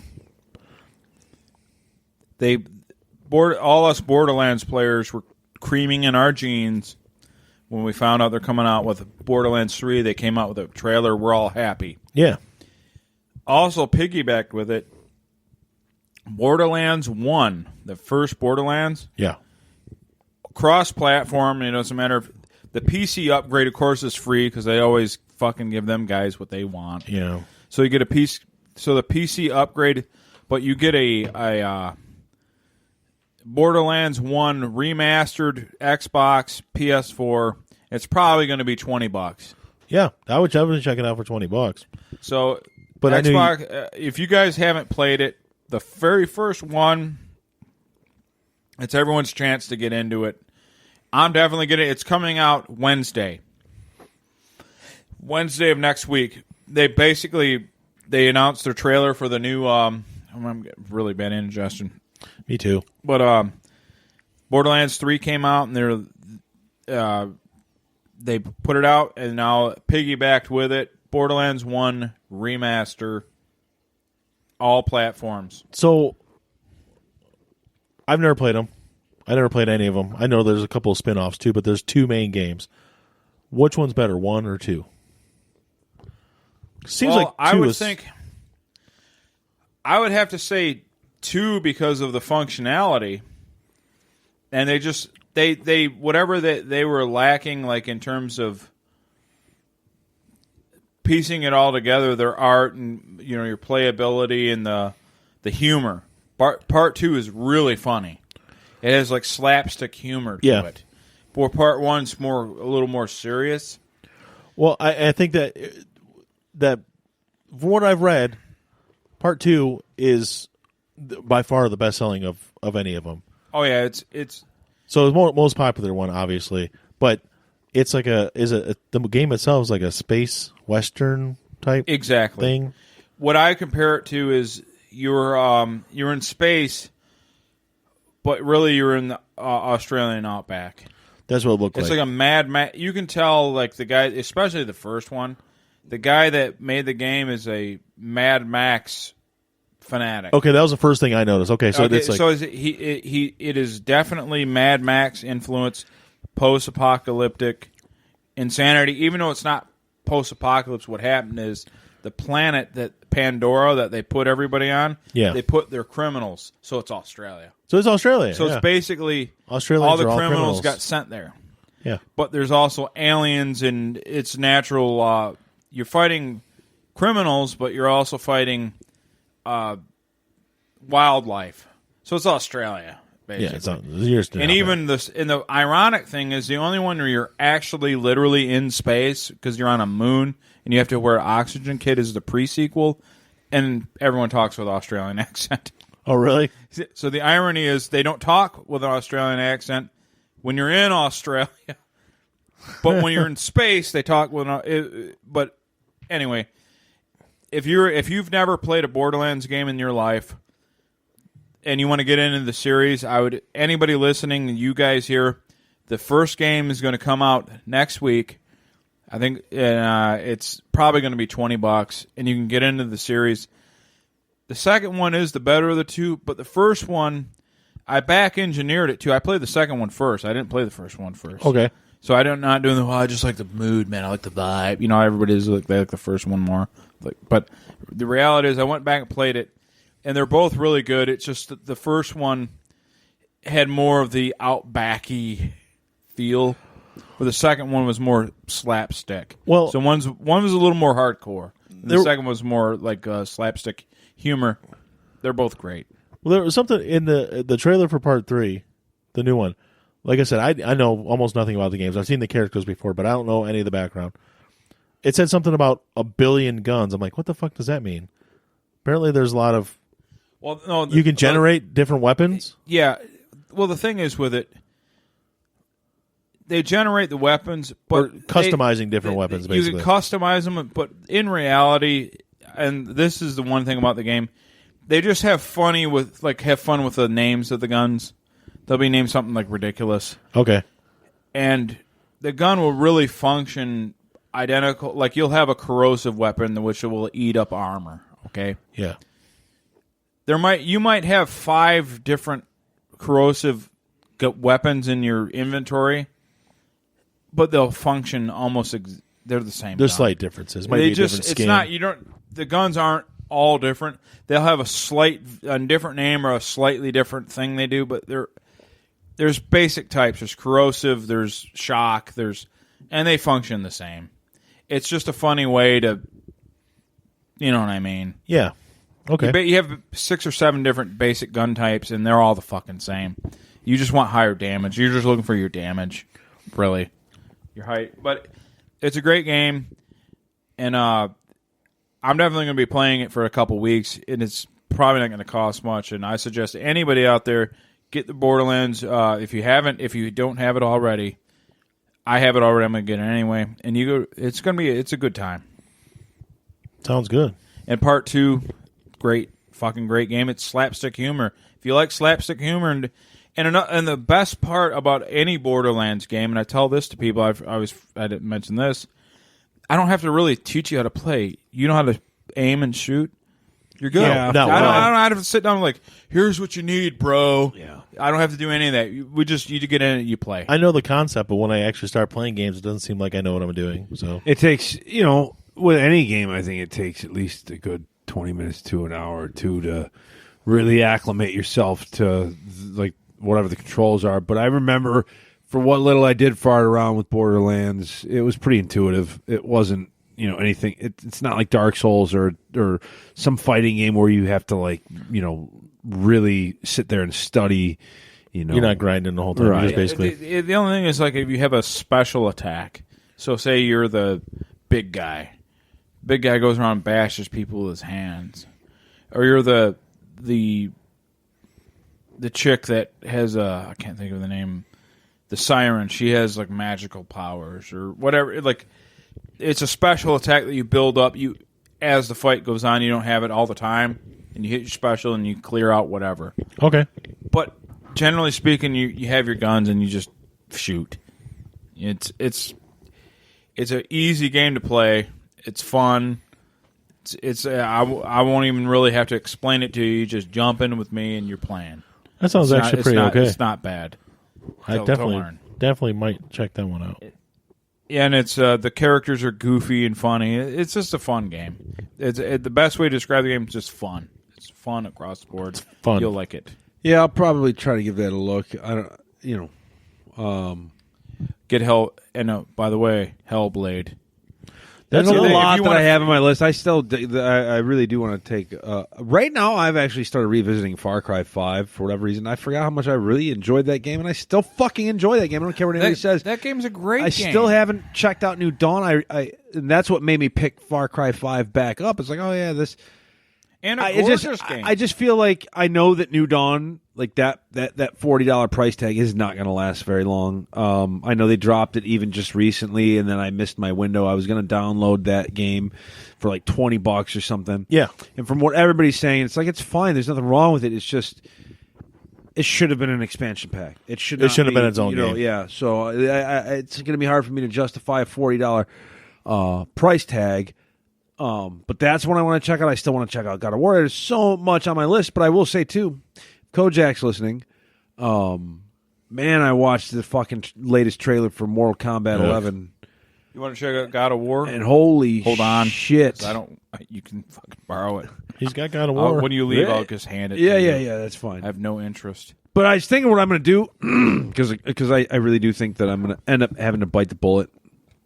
Mortal Kombat 11 will suck me in. Oh, you like? I thought you were going to rip it. You liked Oh, it? it looks fucking awesome. Yeah. But I'm going to buy it for PS4 just to piss Frank off. Do it so you can't because you Just that so way- he can't fight me. that way he I can't fight got you. it on PS4, and you could like, and I want you to get real good at it. So you're like, hey, look at my ranking. I'm killing people. Yeah. I'm lighting And I'm people like, up. yeah, too bad you never play me. No, But you know what? His ego will get so bad, he'll come over here like, Mike, let me borrow your PlayStation. right. Oh, yeah. like, He'll walk in. No, and- know him, you know how I'll he is. probably get it for Xbox. We'll see. I'm not getting it for anything anytime soon. I'm going to probably wait for at least one, opportunity to get it for a cheaper price. Hell yeah. I'm fucking broke, but the game looks fucking incredible. And Really I've does. always been a sucker for games like that. But the problem with those games is those suck me in more than any other, to a bad, unhealthy level. the fighting games. Oh yeah. Yeah. Especially Mortal Kombat and Justice. I mean, Frank and I have gamed together on those games, and he's always a bit ahead of where I'm at. But I would like to see where both it of takes you a at. lot of work. He's good, but he is good, admittedly. But I would like to see where you're both at given equal time into something. You know what I mean? Right? Yeah, I don't have the opportunity. Then you'd know. I would still maintain that if it was he and I in our primes, I would trounce him. That's a big. I don't know. That's a big if. No. Hey man, you never know. It would be. It's competitive even now. Like when I work at Injustice, he wins probably 6-7 times out of 10. Well, here, the reason I think he would probably most of the time do better than you on those games is the one thing: you're a responsible person. Okay. Well, that's what we were just saying. Well, yeah. What you? Yeah, exactly. I don't put the time. I don't have time. No, but that's the thing. He doesn't. Responsible. He doesn't just take the time he does have. He takes the time he doesn't have. That's right. And does it too. He won't sleep. He'll stay up all night. He'll play it, then go to work, and then come home and play it, and then won't sleep again. Sleep a little bit, and then play it some more. He'll maintain his family. You commitment. are a responsible person. Yeah, his family. He'll maintain they're his out family, the door. but he won't sleep. Yeah, he will abstain from everything. Well, I'll do kind of the same thing, but that's the problem. That's the problem. I will do that. I will do the same fucking thing. Yeah, but it doesn't last long. Like I can maintain that for like a couple weeks. He'll maintain that shit for probably fucking months, or however long. After a couple weeks, I was like, all right, man, I gotta get my shit together. I got YouTube shit. Yep. I got fucking music. I got all kinds of other shit that I want to do. Where Frank, he's not trying to run a YouTube channel. He's not trying to be in bands. He's not trying to do. We still got the same. He and I have the same career. We work for the same company. We both have families, kids. Yes. But well, I that's have other difference. He's got extracurricular teenagers. shit You got toddler. Yeah. He can tell them to go fucking Your day jack off, and do whatever. Yeah. Your day off, you're not waking up and playing a video game. You're waking up and you're doing stuff. Right. No. I have to wait for Matthew You're a to go to functioning bed adult. and all that shit. Whereas he's waking up on his days off. Also, and he's playing more. He is divorced, which means there's no wife heckling, Right? Which is a big one. Yeah, I have That's a boss big one. at work and at So home. she's not there. There's no one there to tell him to not play. Yeah. No so you're one. you're immediately at a disadvantage. Like that's the main thing. We're not talking about the main thing. Yeah. He's married to my sister, which is a huge disadvantage for No, gaming. I wasn't. I wasn't saying your wife was a We disadvantage. can open that can of worms another time. I'm just saying No. you're not getting away with shit. No. You're like- Well, anybody that knows my wife, Deathspit's sister, You're not playing no goddamn game. she is not someone to be fucked with when it comes to shit like that. She's somebody who likes to be the boss. In fact, it's funny because here's the thing. Number one, I'm bigger and stronger than her. I bring in all the money. Like, there's no reason I should fear this woman, and like she should be able to tell me a fucking thing. Mental strength. But she's got Her pure it, just will. like every wife does, just about. So, yeah, I could stop her. but woman's I always the won't. boss. So, but no, I mean, honestly, I kind of do get to do what the fuck I want. It's just, but here's what After kills you me. do- It's you know what? It's not her. It's the little guy. Yeah. He's got it. I can't. He owns you. Yeah, he does, man. He owns both of us. He's got both me and Kate wrapped around his little fingers. You know what's odd about and we're his slaves. It's odd about my cat Dale. When I look at him, he looks like a great white shark. Yeah. They have the Yep. pure white on the bottom, but the gray on the top, and he has those lifeless eyes. Dale is a great white shark that is on land. Yeah, he's almost got the same shape. Yeah, it's the same. Yeah, he's fat. We're He's got talking that- about a cat now. Yeah, by the way. I have a cat that has an obese body, but he has that weird barrel like body. shaped like a football. Yeah, he's fat and he looks like a goddamn overweight great white shark. Yeah. Literally. Yeah, And he's just waiting for everyone to leave so I'll feed his ass. No, I'm not a cat person, but he is he's one of the cool ones. And well, he looks like a great white shark. It's unique. Yeah. Well, no, his personality is kind of like he's kind of an asshole, but in a good way. It's like hard to explain. I don't He know. lives for himself only. Yeah, but he's Yeah. he'll play like a dog. When he Yeah, wants. and he'll attack you randomly. But kind anyway, of funny like that. yeah. So, yeah, the thing about fighting games, why I don't play them, I've gone on many times, and I'm very open about it. As much as I'll talk about a video game, I love video games. I'm a video game enthusiast. I've never. I mean, when I was a kid, I was pretty good, but as an adult, man, I'm not great at video games. And fighting games are and I hate to stroke these guys off, but fighting games, guys, they're a different sect. I think they're more intense and they're more skilled than the shooter guys. The fighting games guys are the pinnacle of gaming. The timing has to be exact. I watch all the types of different gamings. Shooter gamers, to a point, are really good, but fighting gamers, they're a different breed. It is. It's a completely different breed. It's like the biggest. I don't want to say dude bro, but like there's a different mentality, and there's also the level, the way that you have to play these games. It's not, you're not running around a map trying to gun people down. You're not really working with teams. It's one versus one. It's two different guys, and depending on the game you're talking about, but most when we talk about games like the big ones like Tekken, Street Fighter, Mortal Kombat, Injustice, all these, doesn't matter what the fucking, if it's Capcom, NetherRealm, Namco, the thing that they all share in common, any fighting game, is that there are intricate button combinations that you have to learn and master, number one, and then you have to learn the intricacies within each character, how the frame rate works, different setups. I mean, and then what your opponent picks and how you got to fight against that. It is the most technical you will get. I mean, in terms of competitive gaming, fighting games are the most technical by far. It requires the most time and dedication to actually get good at it. And they are the ones where I will actually sit and watch like a YouTube channel and watch people go up against each other, like guys that you get to kind of become familiar with that you're trying to emulate. It's kind of almost like it is in actual sports, It's just like, I for me, I'm not a big sports guy because I just don't care, but I do like boxing and mixed martial arts and like the one-on-one competitions. I find myself being the same way when it comes to games. And just like football, there are role players. You got your defensive lineman, you got your quarterback, you got like all these different positions. Same thing with basketball, hockey, baseball, whatever. Okay? So it's all about the team and how they work together, and you can have that in Call of Duty. You can have that in any number of games. But when it comes to fighting games, you're talking one person versus another person.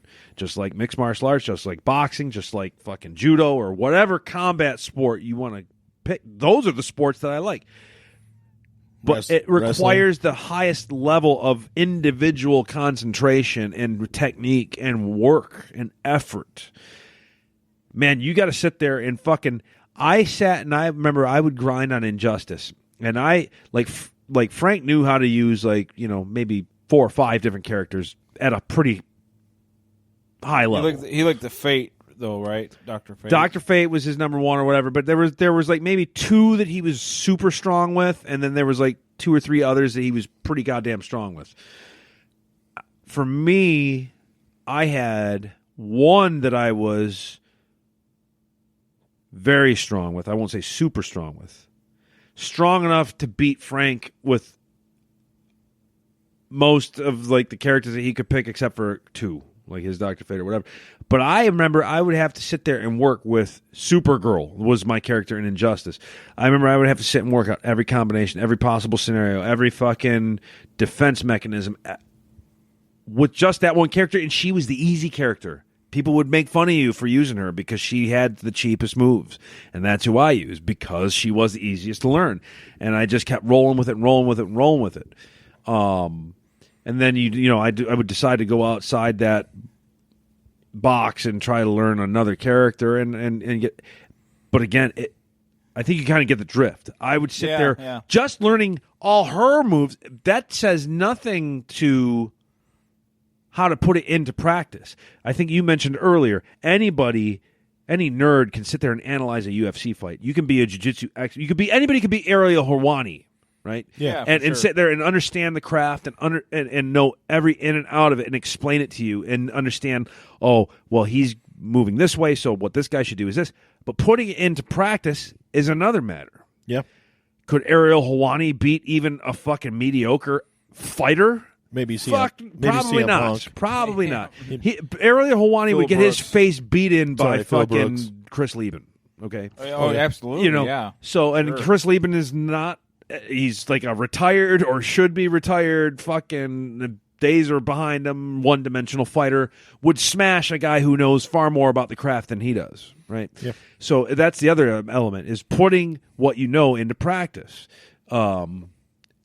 So that's there's speaking to that type of player. There are probably some people who are really high level at it that don't even study everything. They're just reaction time, and everything is just so good that they just play. Right. That's just what they do. You know, that's the closest type of gaming there is to gaming is not a sport. You're just moving your thumbs. But at the same time, if you're gonna fucking call it a sport, that would be the genre that would fit closest to it. Why do they have esports leagues if? Right. Well, it is an esport. You can be a fucking lazy, weak motherfucker and still get. Well, like League of Legends and shit like that, and they have world championships, and the players of it but it's a multiplayer, like messy kind of game. I don't know how you could be elite at that. To me, a elite gamer is like a fighting gamer, I think or a maybe even like some of the shooter games, like battle royale games that just go and they clear out a map on their own. That I give them guys, or those credit. freaks that can get through every single Dark Souls title without getting hit once. Yeah, oh god, those guys are fucking nuts. But but what that is, which is it's insane. Even that's different though, because it's like it's like calculations that you make in your mind, and you're like, all right, I've memorized this map. I'm going to do this. I'm going to do this. I'm going to like, it's fucking psychotic. And now I've never played a Dark Souls game, but I based on what I've heard from literally everyone I've ever fucking talked to, is it's a fucking extremely challenging, difficult game to fucking beat, much less play, whatever. And if there's a motherfucker that's running through literally I just saw a fucking headline where there was a guy legit ran through every title and one of the fucking other ones without even taking a goddamn hit. that is insane. Not one hit through all the games, much less one of them. Well, they do no hit runs on Twitch all the time. So And it's ridiculous. I don't understand how it's ridiculous. And the one guy I saw do it, he was an Arabic kid. He was American, but he's Arabic descent. And he's sitting there, he's got his head, and he's like, 2, 3, 4. He was counting off because everything to him was math. Yeah. The whole thing was math. That's all it is. With me, to me, like, because I'm a tard, it's visual. Like, oh, the fat guy trying to hit me. Because Like, you're that's normal. me. You're not tardy, you're just he normal. was like, 1, 2, 3. And then there's a girl that she beats not the whole game, but certain bosses she can beat with a blindfold on because there's sounds. She goes by the sound. Oh. And she knows, okay, whoosh, whoosh. Like, give me a break, you fucking nerds. It's Give me a cute. break. Here's the thing. That's all cute. It's a novelty. 30 years from now, nobody's going to know who that guy is or care nor should they. Why? Well, it's like, I remember if I could do it, I would, because I like a good cock stroke fest. I remember there was a chick that was on Howard Stern years and years ago, and this woman could draw anything on an Etch-a-Sketch.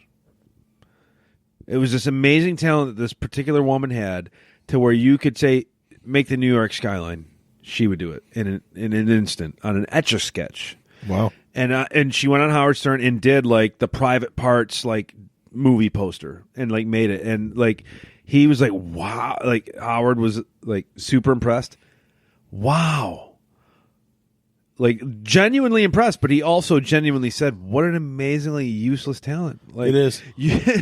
That's so incredible, but nobody is going to ever care. No. And they shouldn't. No, it's why should stupid. I care that some woman can do these amazing things on an Etch-a-Sketch? And why should I care that this guy can do through every fucking Dark Souls game without getting hit? I don't care. It's not interesting. It's impressive, but big fucking deal. I'll tell you why. Well, it's not really a rebuttal. They're doing something within someone else's creation. So when you do an Etch-a-Sketch, you didn't make the Etch-a-Sketch. You created on the Etch-a-Sketch.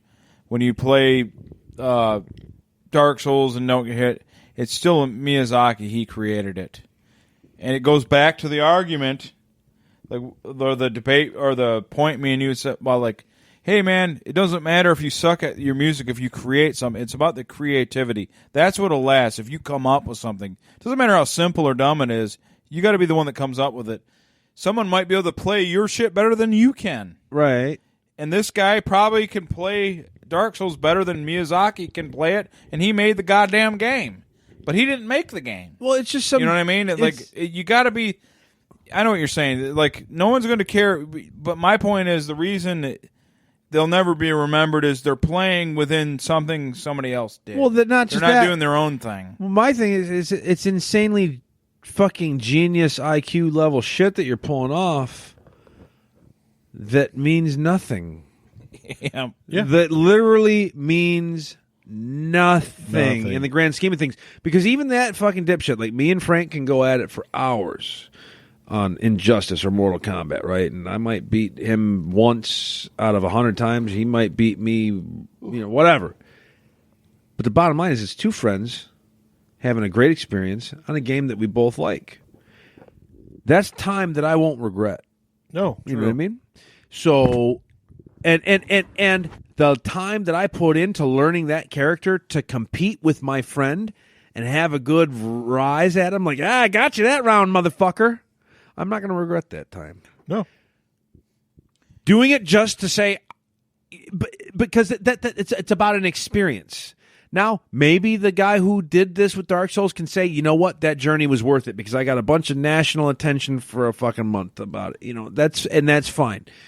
But ultimately, whatever. I don't know what. I guess I don't have a fucking point. My thing is, games and all that should be about the experience, but there's no point to this. I'm just going to put the goddamn mic down. There's no point to this podcast. But we love you guys, and we're going to shut it down. I think we had a great podcast. It was really good. Really good. We tackled free speech, Google Stadia, and why we're not elite nerds like we want to be, and then there's other Totally elite nerds not that are elite. beyond what we are. We are not the elite. All right, guys. We love you. We love Peace. life, but we got to go.